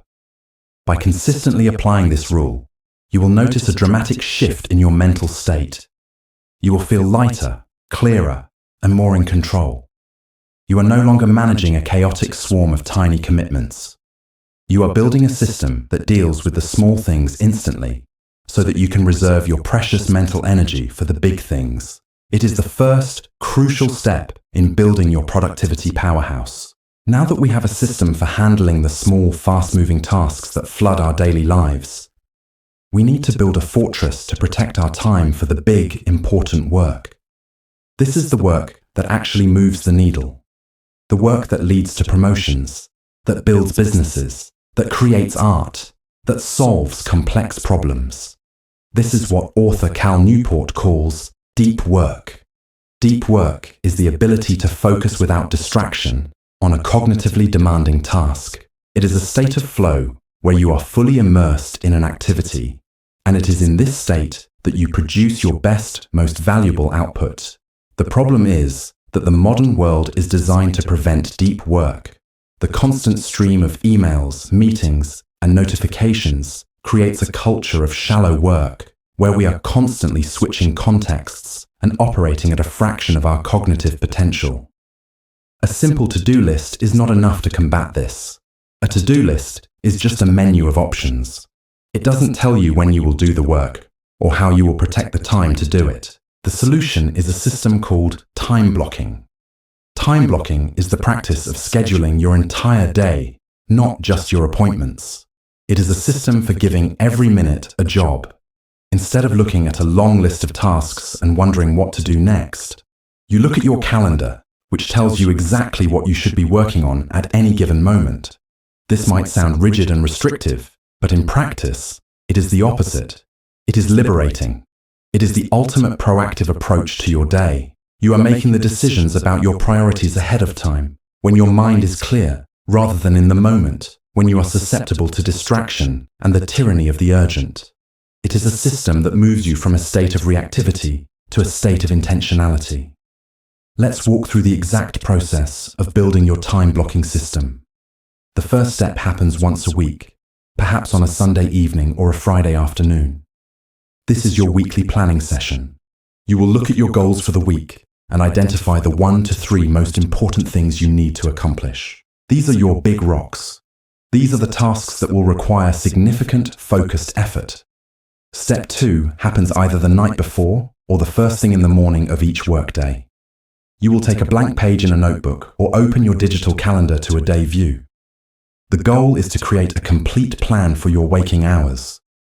Start by blocking in your fixed appointments and commitments. These are your meetings, your doctor's appointments, your scheduled calls, and your lunch break. Be realistic and include travel time if necessary. Now comes the most important part. You will schedule your deep work. Look at your big rocks for the week and decide which one you will tackle today. You will then block out a specific, generous chunk of time on your calendar to work on that task, and only that task. A typical deep work block should be at least 90 minutes, and ideally up to 2 or 3 hours. It is crucial to label this block with the specific task you will be doing. Do not just write work. Write, draft the first 3 sections of the quarterly report, or code the user authentication feature. This specificity eliminates any ambiguity and makes it easier to start when the time comes. You must protect this deep work block as if it were the most important meeting of your day, because it is. It is a meeting with your own focused mind. Turn off your email. Put your phone in another room. Close all unnecessary browser tabs. Create a bubble of pure, uninterrupted concentration. After you have scheduled your deep work, you will schedule your shallow work. This is a revolutionary concept for most people. Shallow work includes all the little administrative tasks that need to get done, but don't require intense focus. This is where you will handle your emails, make quick phone calls, and deal with minor administrative issues. Instead of letting these tasks interrupt you throughout the day, you will contain them within a specific, predefined block of time. For example, you might schedule a 30-minute shallow work block at 11:30 a.m. and another one at 4 p.m. During these times, you can process your email inbox to 0, using the 2-minute rule we just discussed. When you are in a deep work block and a non-urgent email comes in, you can ignore it with a clear conscience, because you know you have a specific time scheduled later to deal with it.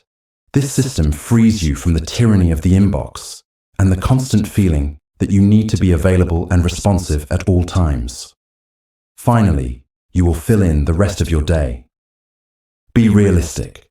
Schedule breaks. A good system is to schedule a short break after every deep work session. You can also schedule a flex block or a contingency block to handle any unexpected tasks or crises that arise. Life is unpredictable, and your schedule should have some built-in flexibility. The goal of a time-blocked schedule is not to create a rigid, unbreakable prison. It is to create a thoughtful, intentional plan. If your day gets derailed by an emergency, you don't throw the plan away. The plan is your map. It helps you get back on track as quickly as possible once the emergency has been dealt with. It provides a default to return to. Many people resist this system at first, saying, "My job is too unpredictable. I can't possibly plan my day like this." But in reality, it is the people with the most reactive jobs who benefit the most from this system. Even if you can only schedule one 60-minute deep work block in the morning before the chaos of the day begins, that is 1 hour of focused, productive work that you otherwise would not have had. Even if your schedule gets completely blown up, the act of creating the plan in the first place forced you to clarify your priorities. You will make better decisions in the moment about what is truly important because you have already thought about it. Time blocking is a system that replaces vague intentions with a concrete plan. It is a declaration that you are in charge of your time. It is the structural framework upon which your most important work will be built. Now that we have a system for handling small tasks and a system for scheduling our big tasks, we can introduce another powerful principle that will make your workflow dramatically more efficient. This is the system of batching. Batching is the simple practice of grouping similar tasks together and executing them in a single, dedicated session. The core reason this system is so effective is that it minimizes the high cost of context switching. As we discussed with time blocking, every time you switch from one type of task to another, say from writing a report to answering an email to making a phone call, your brain has to expend energy to disengage from the old task and load up the context for the new one. This mental retooling process takes time and consumes cognitive resources, leading to that feeling of attention residue where part of your mind is still stuck on the previous activity. Batching is a system designed to keep your brain in one mode for as long as possible, making you faster, more efficient, and less mentally fatigued. The most common and life-changing application of this system is email batching. Most professionals operate in a state of constant email awareness. Their email client is always open, and a notification pops up for every new message. They stop what they are doing, read the new email, and often fire off a quick reply. This seems efficient, but it is a productivity disaster. It turns you into a servant of your inbox, allowing any incoming message to derail your focus at any moment. The batching system for email is simple. First, you turn off all email notifications on your computer and your phone. All of them. The dings, the banners, the little red numbers. They are engineered distractions, and they must be eliminated. Second, you will schedule specific times to process your email, just as we discussed in the time blocking section. For most people, 2 or 3 times a day is plenty, perhaps once in the late morning and once at the end of the workday. During these scheduled blocks, you will open your email and process it with the intention of getting to inbox 0. You will go through each message and using the 2-minute rule, you will delete, archive, or reply. For emails that require a longer reply or action, you can either schedule that work as a new block in your calendar or add it to a dedicated task list. At the end of the session, you close your email client completely and do not open it again until your next scheduled block. This system transforms email from a constant interruption into a simple, contained task, just like any other. But batching can be applied to almost any area of your work and life. Let's explore some other powerful applications. Consider the task of creating content. If you write a blog, a newsletter, or social media posts, instead of trying to write one piece every day, you could batch your writing. You could dedicate one 4-hour deep work session on a Friday to write all of your content for the entire upcoming week. During that time, you are only in writing mode. Your brain is primed for that specific task. You will find that the 4th post you write is much easier and faster to create than the first, because you have built up momentum. The same goes for any creative work.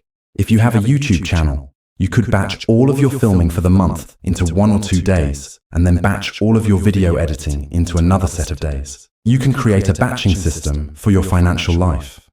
Instead of paying bills as they come in, you can have a weekly finance hour where you pay all the bills, review your account balances, and track your spending all at once. This contains the administrative burden of your finances to one small, predictable chunk of time. You can batch your errands. Instead of going to the post office on Monday, the grocery store on Tuesday, and the dry cleaner on Thursday, you can create a system where you run all of your errands in one trip on a specific afternoon. You can even plan the most efficient geographical route to save time and gas. You can batch your household chores. Instead of feeling a constant low-level guilt about the state of your home, you could schedule a power hour of cleaning every Saturday morning. During that hour, you move quickly through a checklist of tasks: tidying, dusting, vacuuming. By containing the chore to a specific time, it feels less like a never-ending burden and more like a manageable project. You can even batch your meetings. If you are in a position where you have to take a lot of meetings, you might find your calendar looks like Swiss cheese, with 30-minute meetings scattered throughout the day. These meetings break up your focus and prevent you from ever getting into a state of deep work. A batching system would be to designate specific days or times of the day as your meeting times.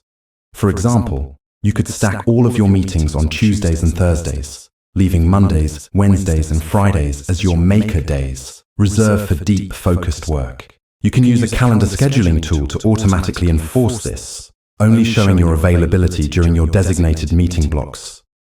The system of batching is a simple but profound shift in how you structure your work. It is a conscious decision to trade the illusion of being responsive for the reality of being effective. Look at your typical day or week. Identify the recurring tasks that you do in a scattered, fragmented way. Then, ask yourself, how can I group these together? By creating these themed blocks of time, you are building an assembly line for your own productivity, making your output faster, better, and less draining. The final system we will build in our productivity powerhouse is designed to solve the problem of digital chaos. Our modern lives are spread across a bewildering array of digital tools and platforms. We have important documents saved on our computer's hard drive, in our email attachments, and in various cloud storage services. We have ideas for projects written on a sticky note on our monitor, in a note-taking app on our phone, and in a message we sent to ourselves. We have links to articles we want to read saved as browser bookmarks, in a Read It Later app, and in a long-forgotten text file. This digital fragmentation creates a huge amount of friction and anxiety. When you need to find something, you have to mentally cycle through all the possible places it could be. And worse, because you don't have one single place to put all of your incoming ideas and commitments, your brain doesn't trust that they have been safely captured. This forces your mind to hold on to them, creating more of those stressful open loops we talked about earlier. The solution to this chaos is to create a digital headquarters. A digital headquarters, or digital HQ, is a single, centralized, and trusted system for storing all of the information, notes, ideas, and reference material in your life. It is the one place you put everything that you want to keep or act on later. The goal is to get things out of your head and into this external system that you trust completely. By doing this, you can achieve what David Allen calls a mind like water, a state of calm readiness, where your brain is free to be creative and present, because it is not burdened with the job of remembering things. The specific tool you use for your digital HQ is less important than the principles behind it. It could be a powerful note-taking app like Evernote or Notion, or it could be a simple system of folders on your computer's cloud drive. The key is to choose one tool and commit to it. The first principle of a successful digital HQ is that it must be easy to capture information. The system for getting an idea from your brain into your HQ should be as frictionless as possible. Your chosen tool should have a simple way to add new notes from your phone, your computer, and even from your web browser. If it takes more than a few seconds to capture an idea, you simply won't do it, and that idea may be lost forever. The second principle is centralization. You must be ruthless about making this your one and only system. When you find yourself saving a file to your desktop or bookmarking a web page, you need to build the habit of immediately moving it into your digital HQ instead. It takes a bit of discipline at first, but this commitment to one central location is what creates the trust that your brain needs to let go. The third principle is a simple and effective organizational structure.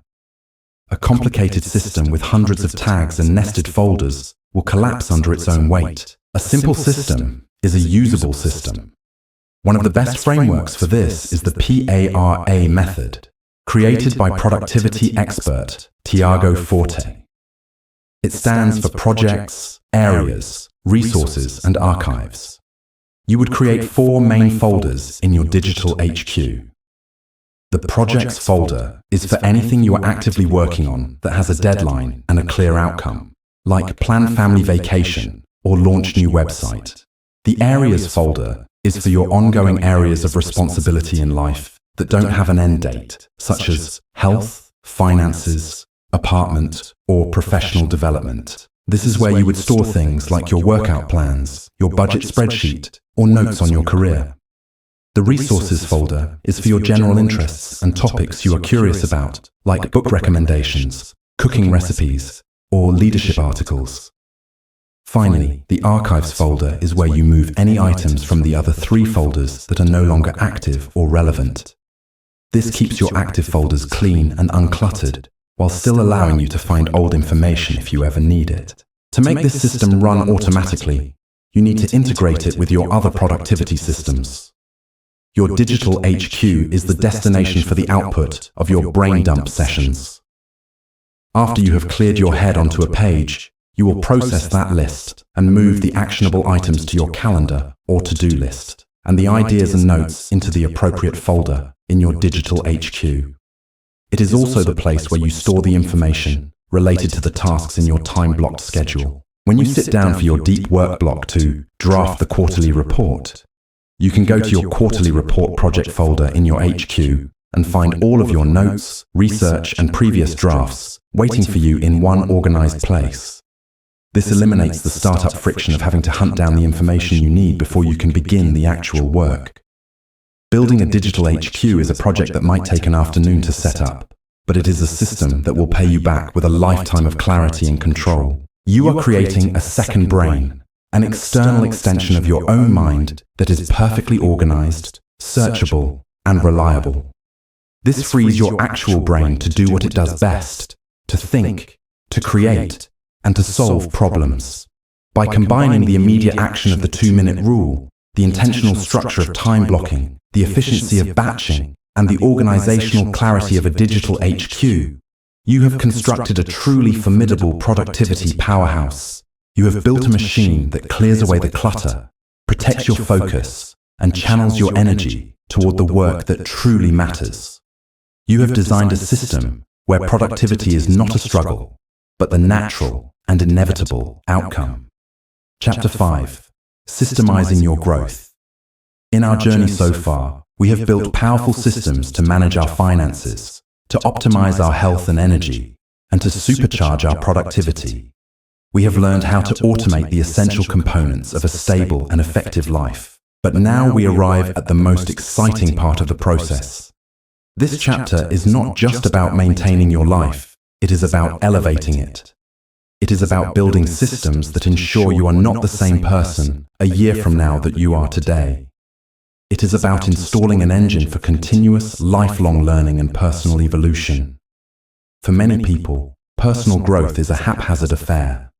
We get a sudden burst of inspiration, maybe from a book or a video, and we feel a rush of motivation to learn a new skill or improve an area of our life. But this motivation is a fleeting emotion. When the initial excitement fades, we often fall back into our old routines, and the book we bought gathers dust on the shelf. The desire for growth is there, but the structure to support it is missing. This chapter is about building that structure.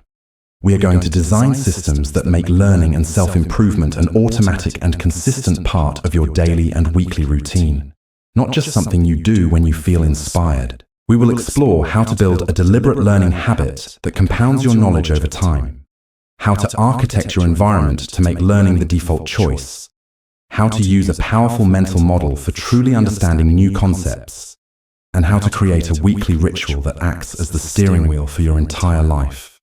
The systems we build here are the ones that prevent stagnation. They are the ones that keep you curious, adaptable, and engaged with the world. They ensure that your success is not a final destination you arrive at, but a dynamic upward trajectory that you are always on. It is time to stop hoping for growth and start engineering it. Let's build your automated system for becoming a better version of yourself. Let's begin with a system that is practiced by some of the most successful and curious minds in the world, from Benjamin Franklin to modern billionaires like Bill Gates and Elon Musk. It is often referred to as the 5-hour rule. The rule is incredibly simple in its concept. You must dedicate at least 1 hour every weekday, or 5 hours a week, to activities that fall under the umbrella of deliberate learning and practice. This is not the same as your day-to-day work. Most of the time we spend at our jobs is focused on performance. We are executing tasks that we already know how to do. We are applying our existing skills to produce a specific outcome. The 5-hour rule carves out sacred, protected time for the opposite. To step off the performance treadmill and engage in the act of learning itself. It is the practice of sharpening the saw. It is a long-term investment in your most valuable asset, your own knowledge and skills. The power of this system lies in the principle of compounding. We are all familiar with how compound interest works in finance. A small amount of money invested consistently over a long period of time can grow into a fortune because the interest starts to earn interest on itself. Knowledge works in exactly the same way. The small, consistent investment of 5 hours a week, week after week, year after year, will lead to an exponential growth in your understanding of the world. The new knowledge you gain connects with your existing knowledge, creating new insights and ideas. The more you learn, the easier it becomes to learn even more. Someone who dedicates 5 hours a week to learning will, over the course of a few years, have a staggering advantage over someone who believes their learning ended when they left school. In a world that is changing at an ever-accelerating pace, the ability to learn new things quickly and consistently is the ultimate survival skill. The 5-hour rule is a system for making this skill a core part of your identity. So, how do we build the 5-hour rule into our lives? The first and most crucial step is to schedule it. Just like your deep work blocks, your learning time must have a dedicated, protected spot on your calendar.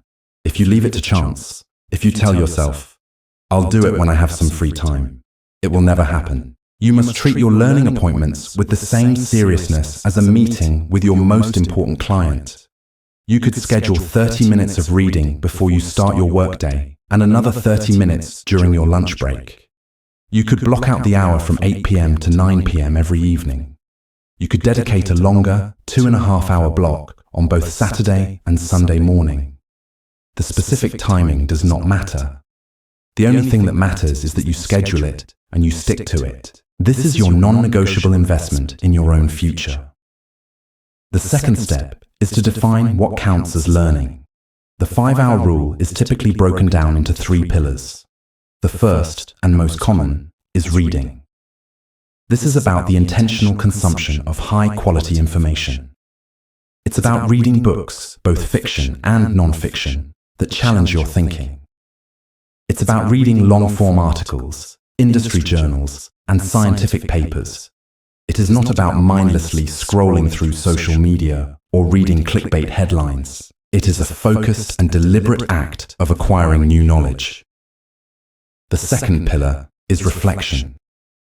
This is the process of digesting what you have learned and connecting it to your own life and experiences. Reflection can take many forms. It could be journaling, where you write about what you have read and the ideas it has sparked. It could be simply going for a walk without any audio input and letting your mind wander and make new connections. It could be having a deep conversation with a friend or a mentor about the topic you are learning. Learning is not just about input, it is about processing. The reflection pillar ensures that you are not just accumulating facts, but are integrating them into your worldview. The third pillar is experimentation. This is where you take the knowledge you have acquired and put it into practice in a low-stakes way. Knowledge that is not applied is often quickly forgotten. Experimentation is the bridge between theory and practice. If you are learning about a new productivity system, you could experiment with using it for a week. If you are learning a new programming language, you could spend your experimentation time building a small, simple application. If you are learning about leadership, you could experiment with a new way of running your team meeting. The goal of experimentation is not necessarily to succeed. The goal is to learn by doing. Failure is often the most valuable source of feedback. By combining these 3 pillars, reading, reflection, and experimentation, you create a holistic learning system. You are not just a passive consumer of information. You are an active participant in your own growth. You are building a powerful compounding engine of knowledge that will pay you dividends for the rest of your life. Now that we have a system for dedicating time to learning, we need to create an environment that supports this new habit. As we have discussed throughout this book, your environment is one of the most powerful and invisible forces shaping your behavior. Your brain is wired to follow the path of least resistance. If the path of least resistance in your environment leads to distraction and mindless entertainment, then that is where your attention will naturally flow. If we want to make learning a consistent part of our lives, we must consciously architect our physical, digital, and social environments to make learning the easy, obvious, and default choice. This is about taking the principles of choice architecture and applying them to our own personal growth. We are going to design a world for ourselves where we naturally fall into habits of curiosity and learning. Let's start with your physical environment. Look around your home, especially the places where you spend your downtime, like your living room and your bedroom. What cues are present in this environment? For most people, the most prominent cue in the living room is the television and its remote control. This environment is designed for passive consumption of entertainment. We can re-architect this. One of the simplest and most effective changes you can make is to place a book on top of your television remote. This tiny act introduces a small amount of friction into the process of watching TV and simultaneously makes reading the more obvious choice. You could go a step further and create a dedicated reading nook, a comfortable chair in a quiet corner of your house with good lighting, and a small table with a stack of books. This creates a space that your brain learns to associate solely with the act of reading and learning. Always carry a book or an e-reader with you. When you find yourself with 5 or 10 minutes of dead time, waiting in line at the grocery store, sitting in a doctor's waiting room, or during your commute, you can use that time for a quick learning session instead of defaulting to scrolling on your phone. You are turning wasted time into growth time. Next, let's architect your digital environment. Our digital devices are often our biggest sources of distraction, but they can be transformed into powerful learning tools. The first step is to perform a digital declutter. Go through the apps on your phone and be ruthless. Delete any apps that you know are a source of mindless scrolling and time wasting. This includes many social media apps and games.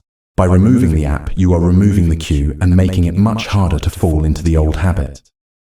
The next step is to elevate your learning tools. Take the apps that promote learning, like your Kindle app, a podcast app, a language learning app, or an online course app, and move them to the home screen of your phone. You want to make these the first things you see when you unlock your device.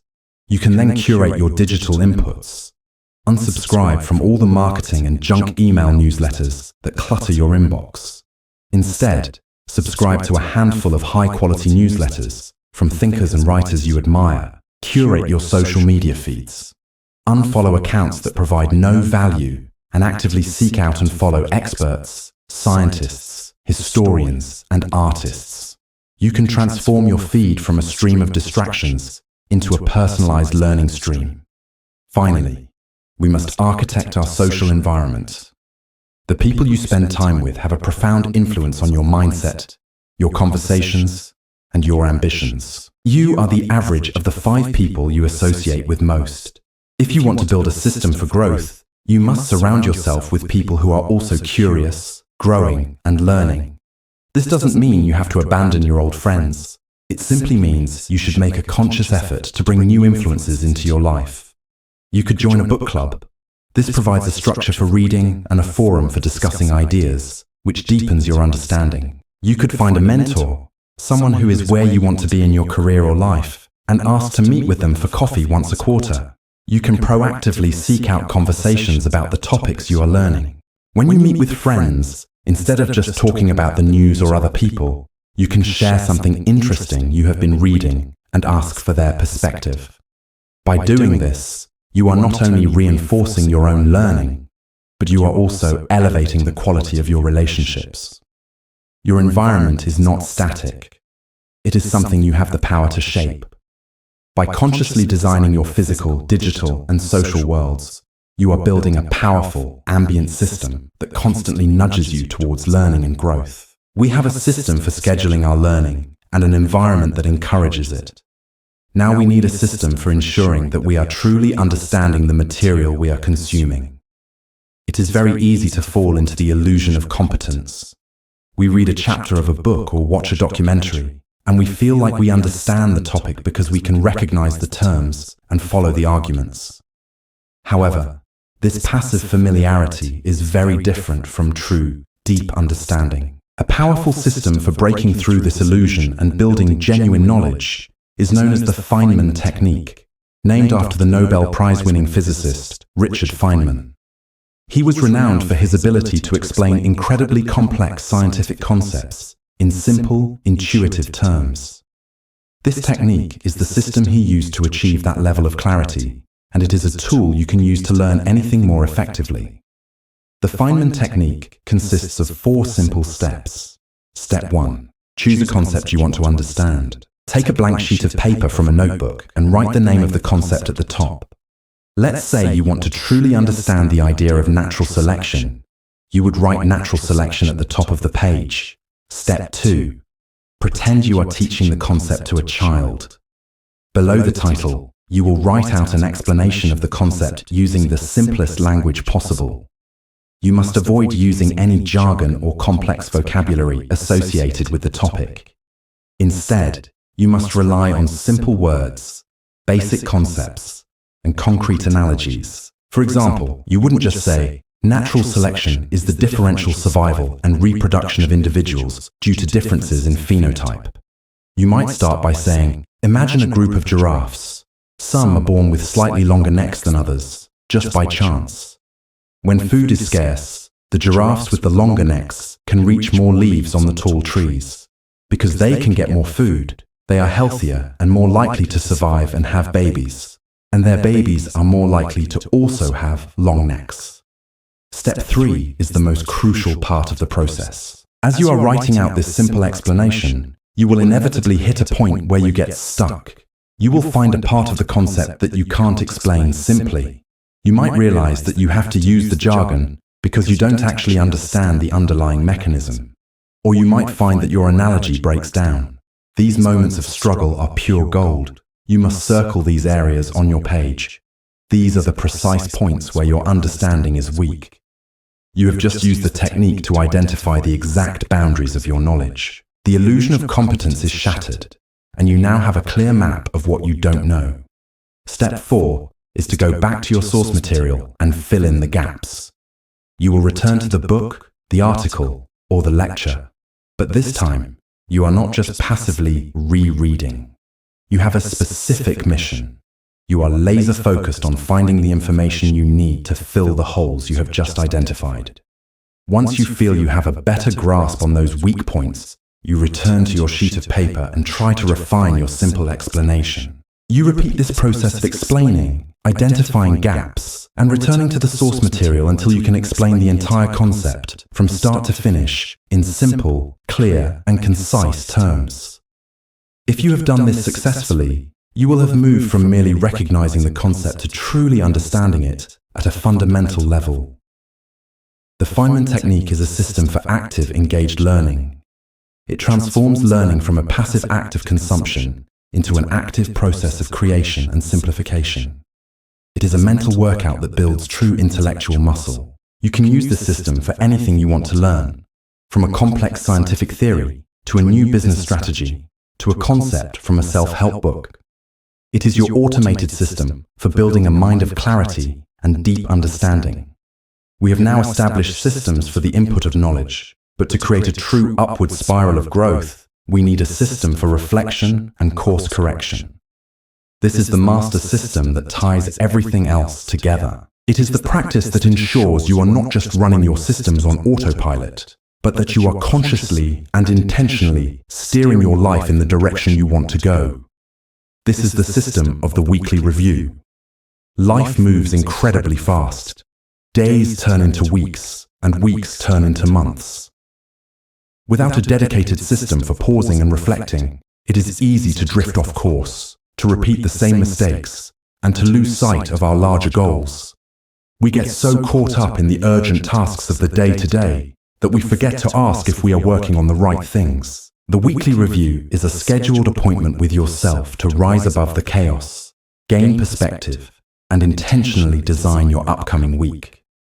It is the single most powerful habit for maintaining control and direction in your life. Here is how to build your own weekly review system. First, just like with your learning time, you must schedule it. Block out a 60 to 90-minute slot in your calendar at the same time every week. Many people find Friday afternoon to be a good time, as it allows them to close out the current week and plan for the next before the weekend begins. Others prefer Sunday evening to prepare themselves for a calm and focused start on Monday morning. The specific time doesn't matter, but making it a recurring, non-negotiable appointment does. This is the most important meeting of your week. Find a quiet place where you won't be interrupted. Put away your phone. Perhaps you can make a cup of tea. Turn it into a pleasant, calming ritual that you look forward to. The process of the weekly review can be broken down into 3 main parts. The first part is to get clear. The goal here is to clear all of the open loops and mental clutter that have accumulated over the past week. You will gather all of your loose notes from your notebook, from sticky notes, and from your brain dumps, and process them. You will go through your email inboxes and process them down to 0. You will process your physical inbox or mailbox. You are clearing the decks and getting everything into your trusted system, your digital HQ. This part of the review creates a clean slate and a feeling of calm and control. The second part is to get current. This is where you reflect on the past week. You will look at your calendar and review what you have accomplished. It's helpful to have a set of simple questions to guide your reflection. You might ask, what went well this week? What were my biggest wins? What did I learn? Then you will ask, what didn't go so well? Where did I get stuck? What challenges did I face? The goal here is not to judge yourself or to feel guilty. The goal is to learn. You are acting as a friendly scientist, observing the data of your own life and looking for patterns. You can also use this time to review your bigger goals. Are you making progress? Are your daily actions aligned with your long-term vision? This is your chance to zoom out from the weeds and look at the big picture. The third and final part of the weekly review is to get creative. This is where you shift your focus from the past to the future. You will look at the week ahead. You will identify your 1 to 3 most important priorities for the upcoming week, your big rocks. Then, you will open your calendar and schedule them. You will time block your deep work sessions. You will schedule your learning hours. You will schedule your workouts. You are creating a realistic, intentional plan for the week ahead, based on the insights you just gained from your reflection. You are designing your week before it happens, rather than letting the week happen to you. You will walk away from your weekly review with a sense of clarity, focus, and confidence. You know what is important. You have a plan to get it done. And you are starting the week from a place of proactive control, not reactive chaos. This system of a weekly review is the ultimate meta system.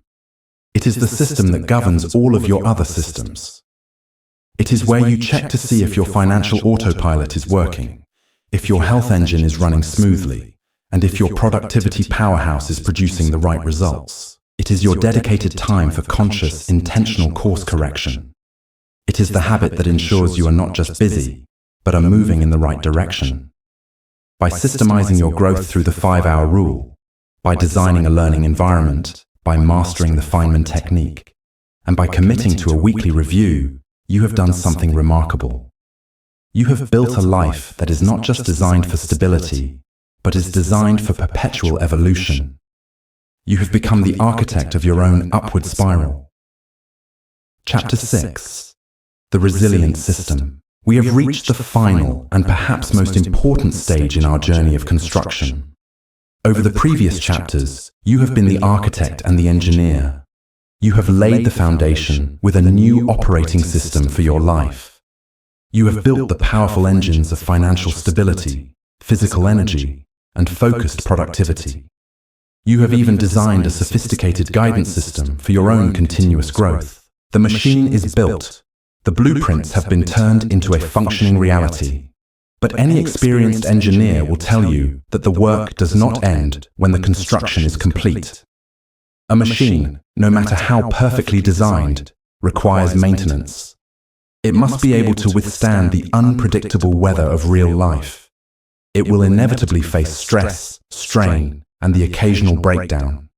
This final chapter is about making your new life of systems not just effective, but indestructible. It is about building resilience. There is a common fear that arises when people begin to live a life guided by systems. It is the fear of rigidity. The fear that by scheduling your time, automating your finances, and creating routines, you will somehow squeeze all the joy, spontaneity, and freedom out of your life. You might imagine a future where you are a robot, marching through a perfectly optimized but ultimately colorless existence. This chapter will not only dismantle that fear, but it will show you that the exact opposite is true. Well-designed systems are not prisons. They are the very foundation of freedom.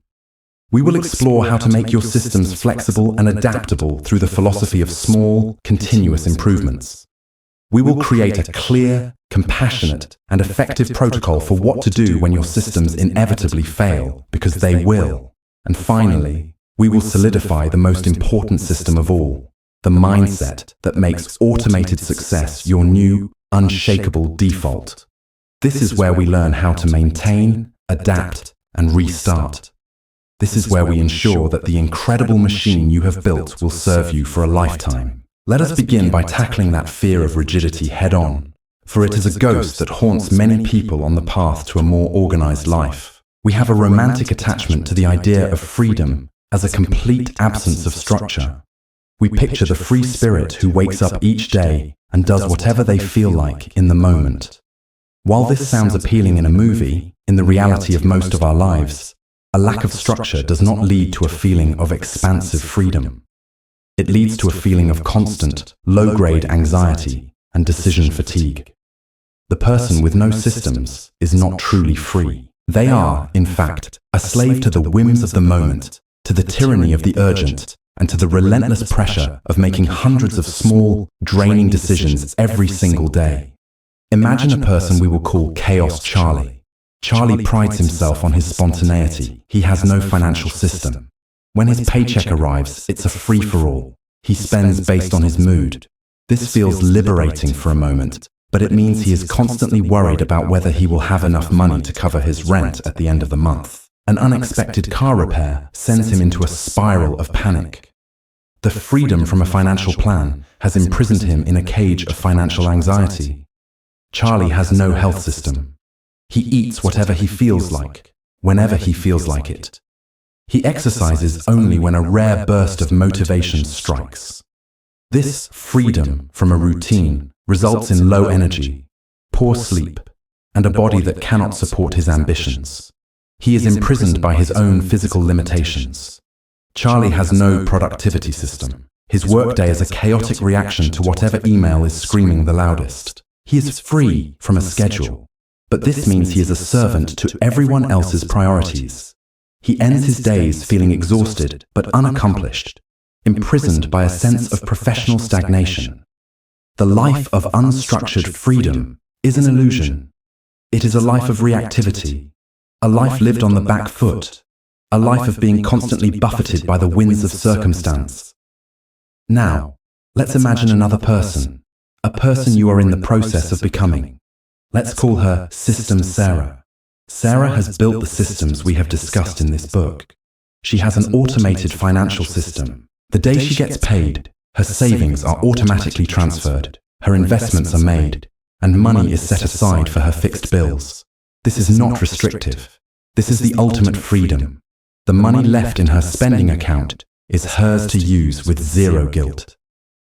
When a friend calls with a spontaneous invitation for a weekend trip, she does not have to agonize over whether she can afford it. She can simply look at her guilt-free spending account and know the answer. The system has freed her from financial worry and given her the true freedom to say yes to life's opportunities. Sarah has an automated health system.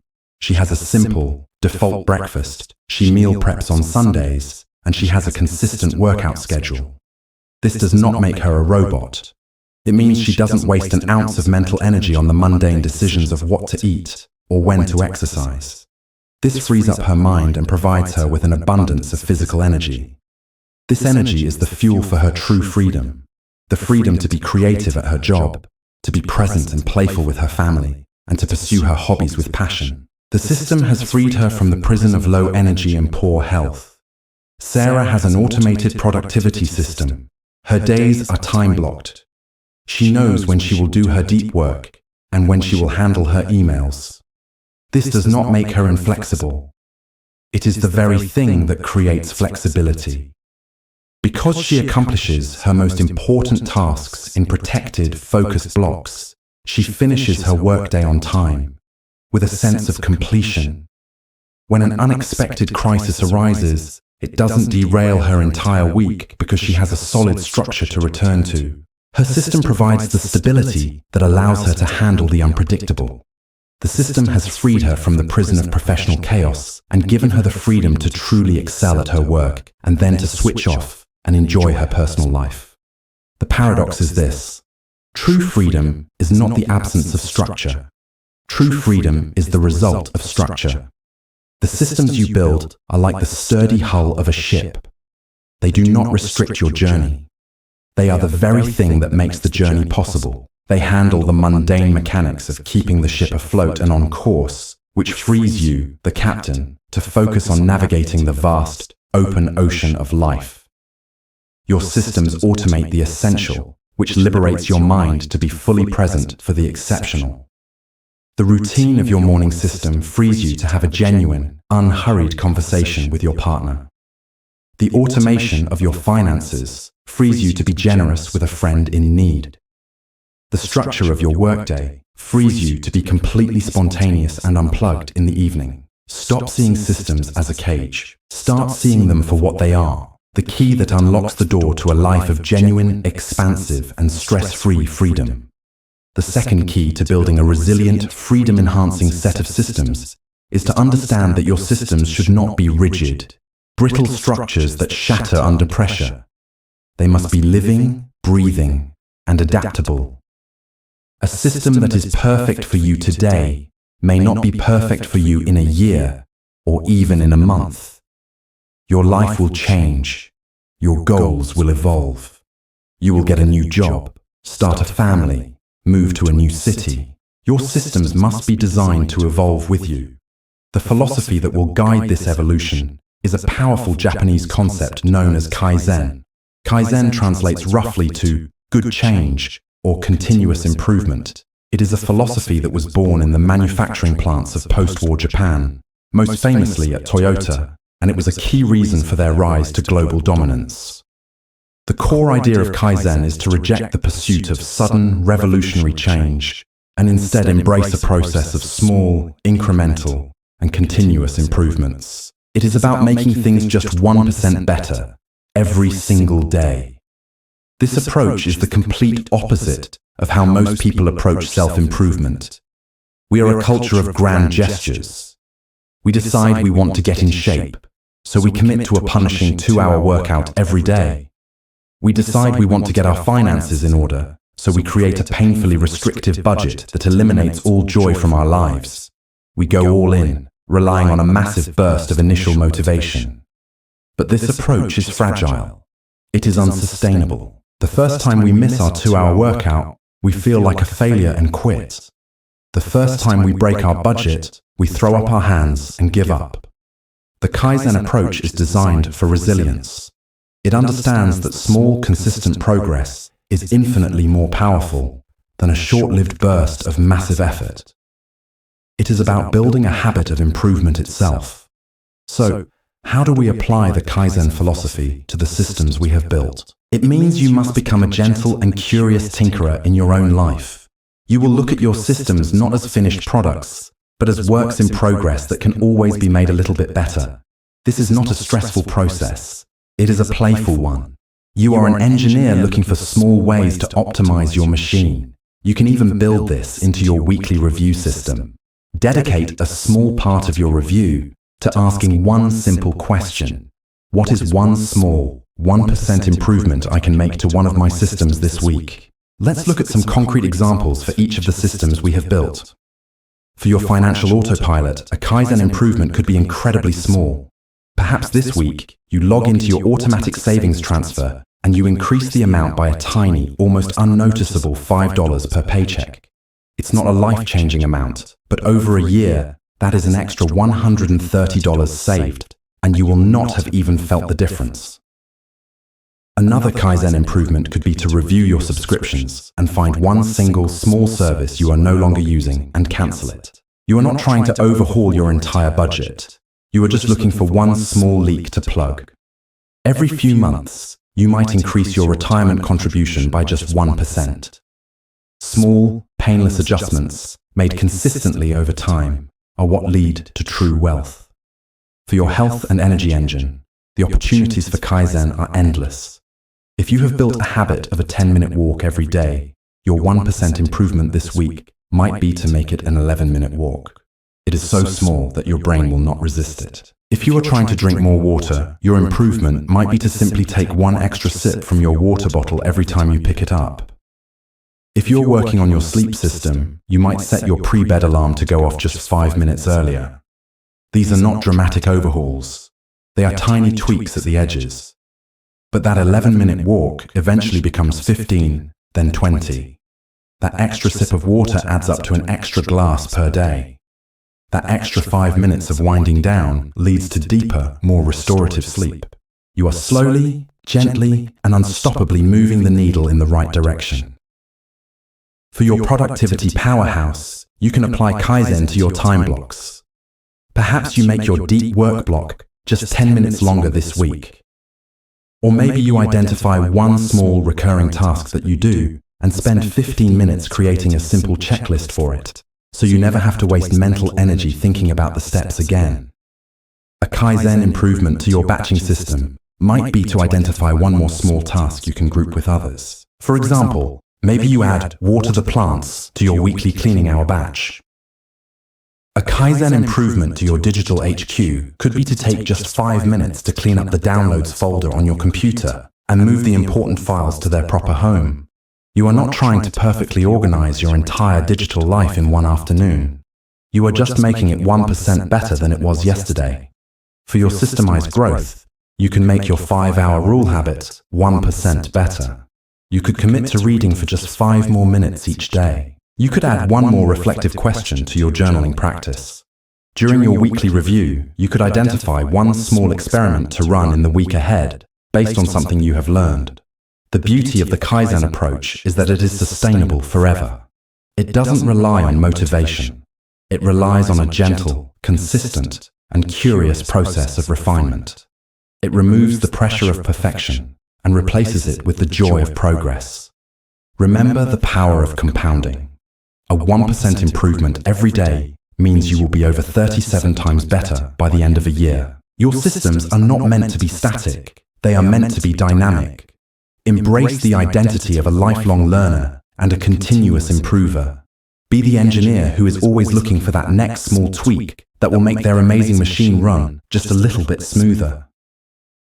Now we arrive at the most human part of our journey. We must confront the reality of failure. No matter how perfectly you design your systems, no matter how much you embrace the Kaizen philosophy, there will be days when you fall off the wagon. You will eat the junk food. You will skip the workout.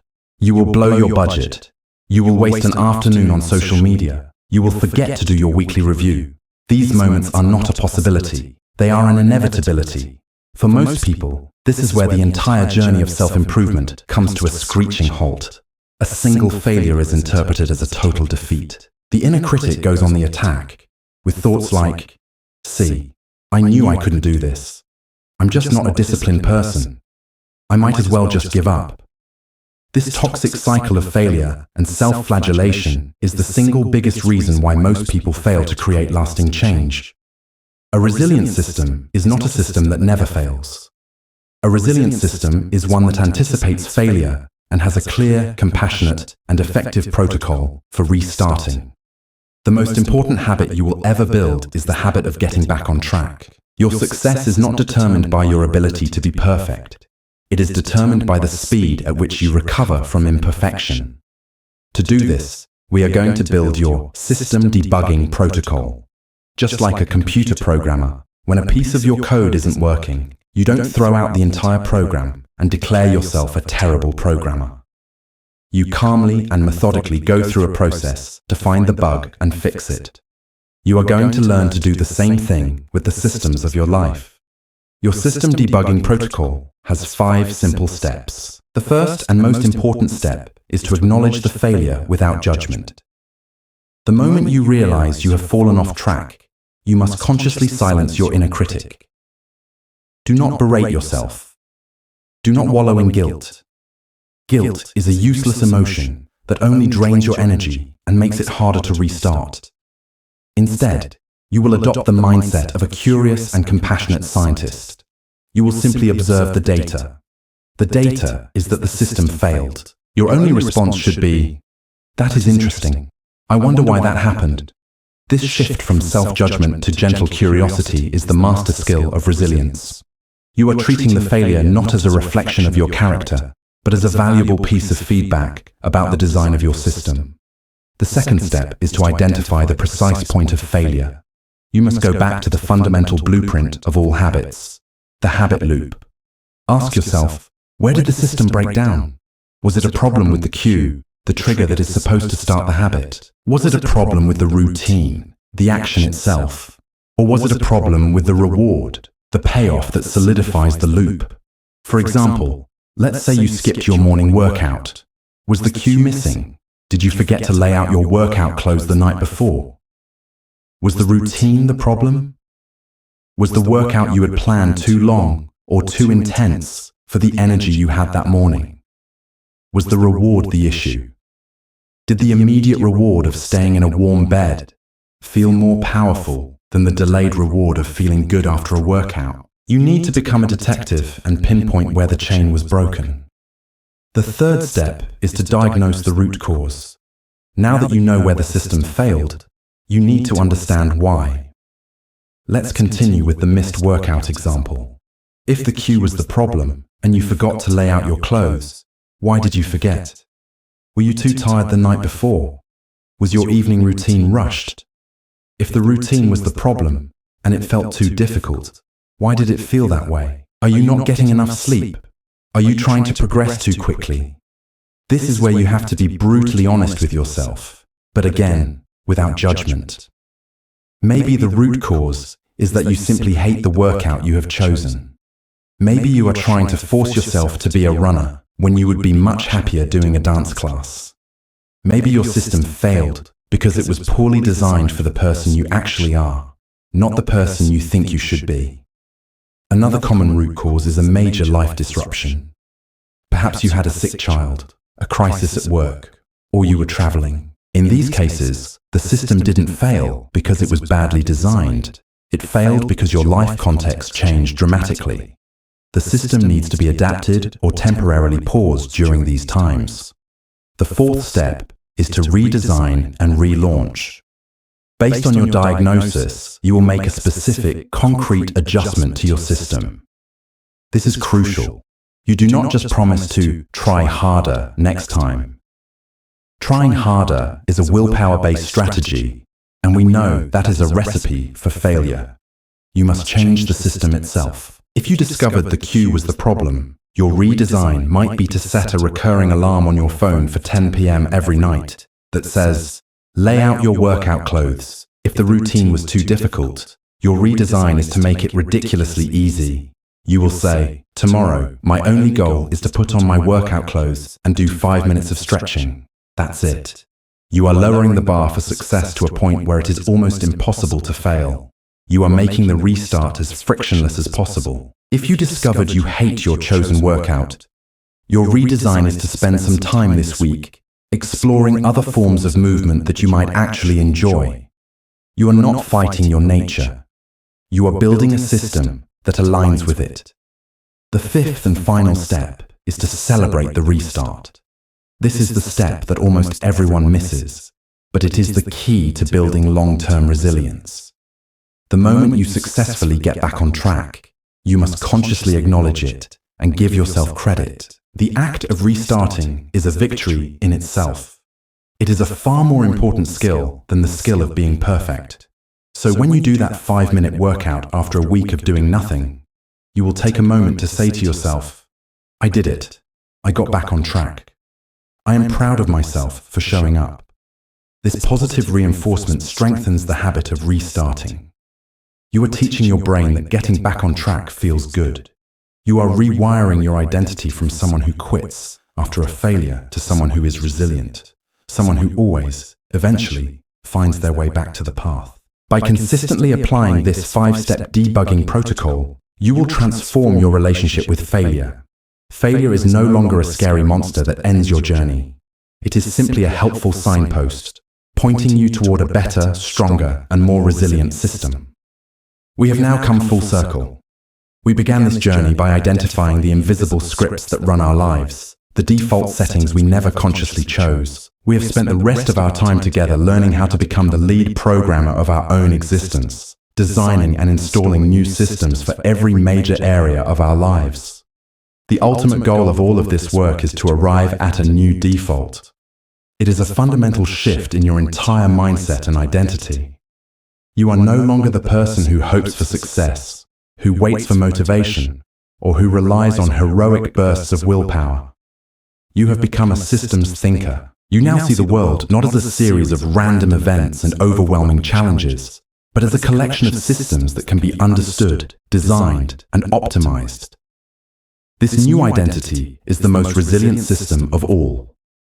When you embody the identity of a systems thinker, you are no longer thrown off course by life's inevitable challenges. Instead, a challenge simply becomes a new and interesting design problem to solve.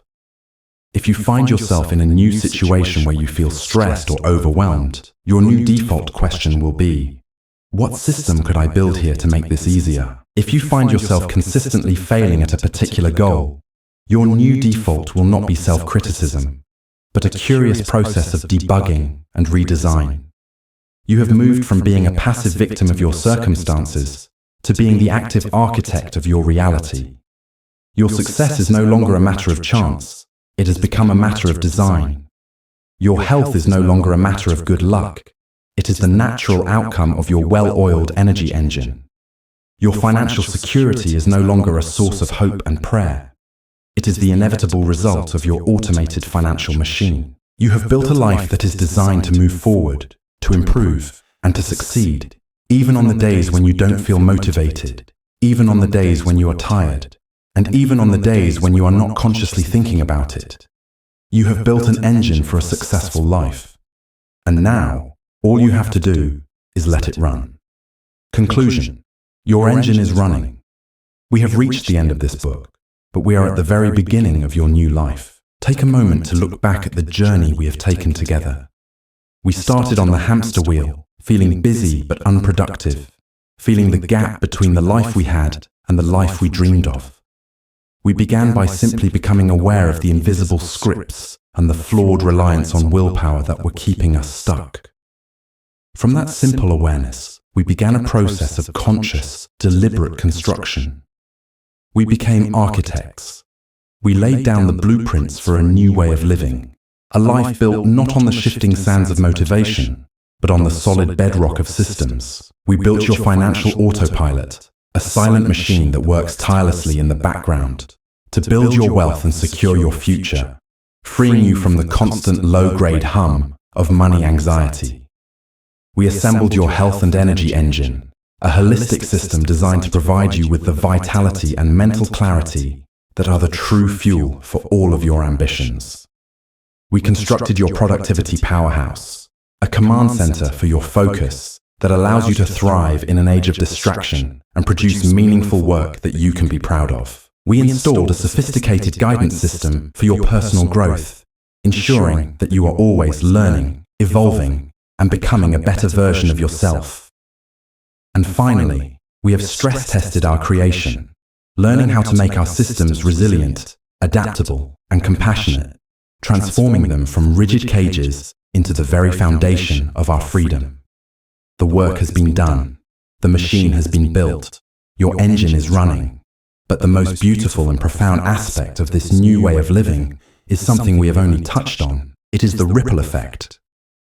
When you build a powerful system in one area of your life, it does not exist in isolation. It inevitably and automatically sends out waves of positive change that elevate every other area of your existence. This is the true magic of automated success. You do not have to solve all of your problems at once. By solving one problem at a system level, you will find that many of your other problems begin to solve themselves. This creates a powerful, self-reinforcing upward spiral, where success begets more success, and positive habits create the fertile ground for even more positive habits to grow.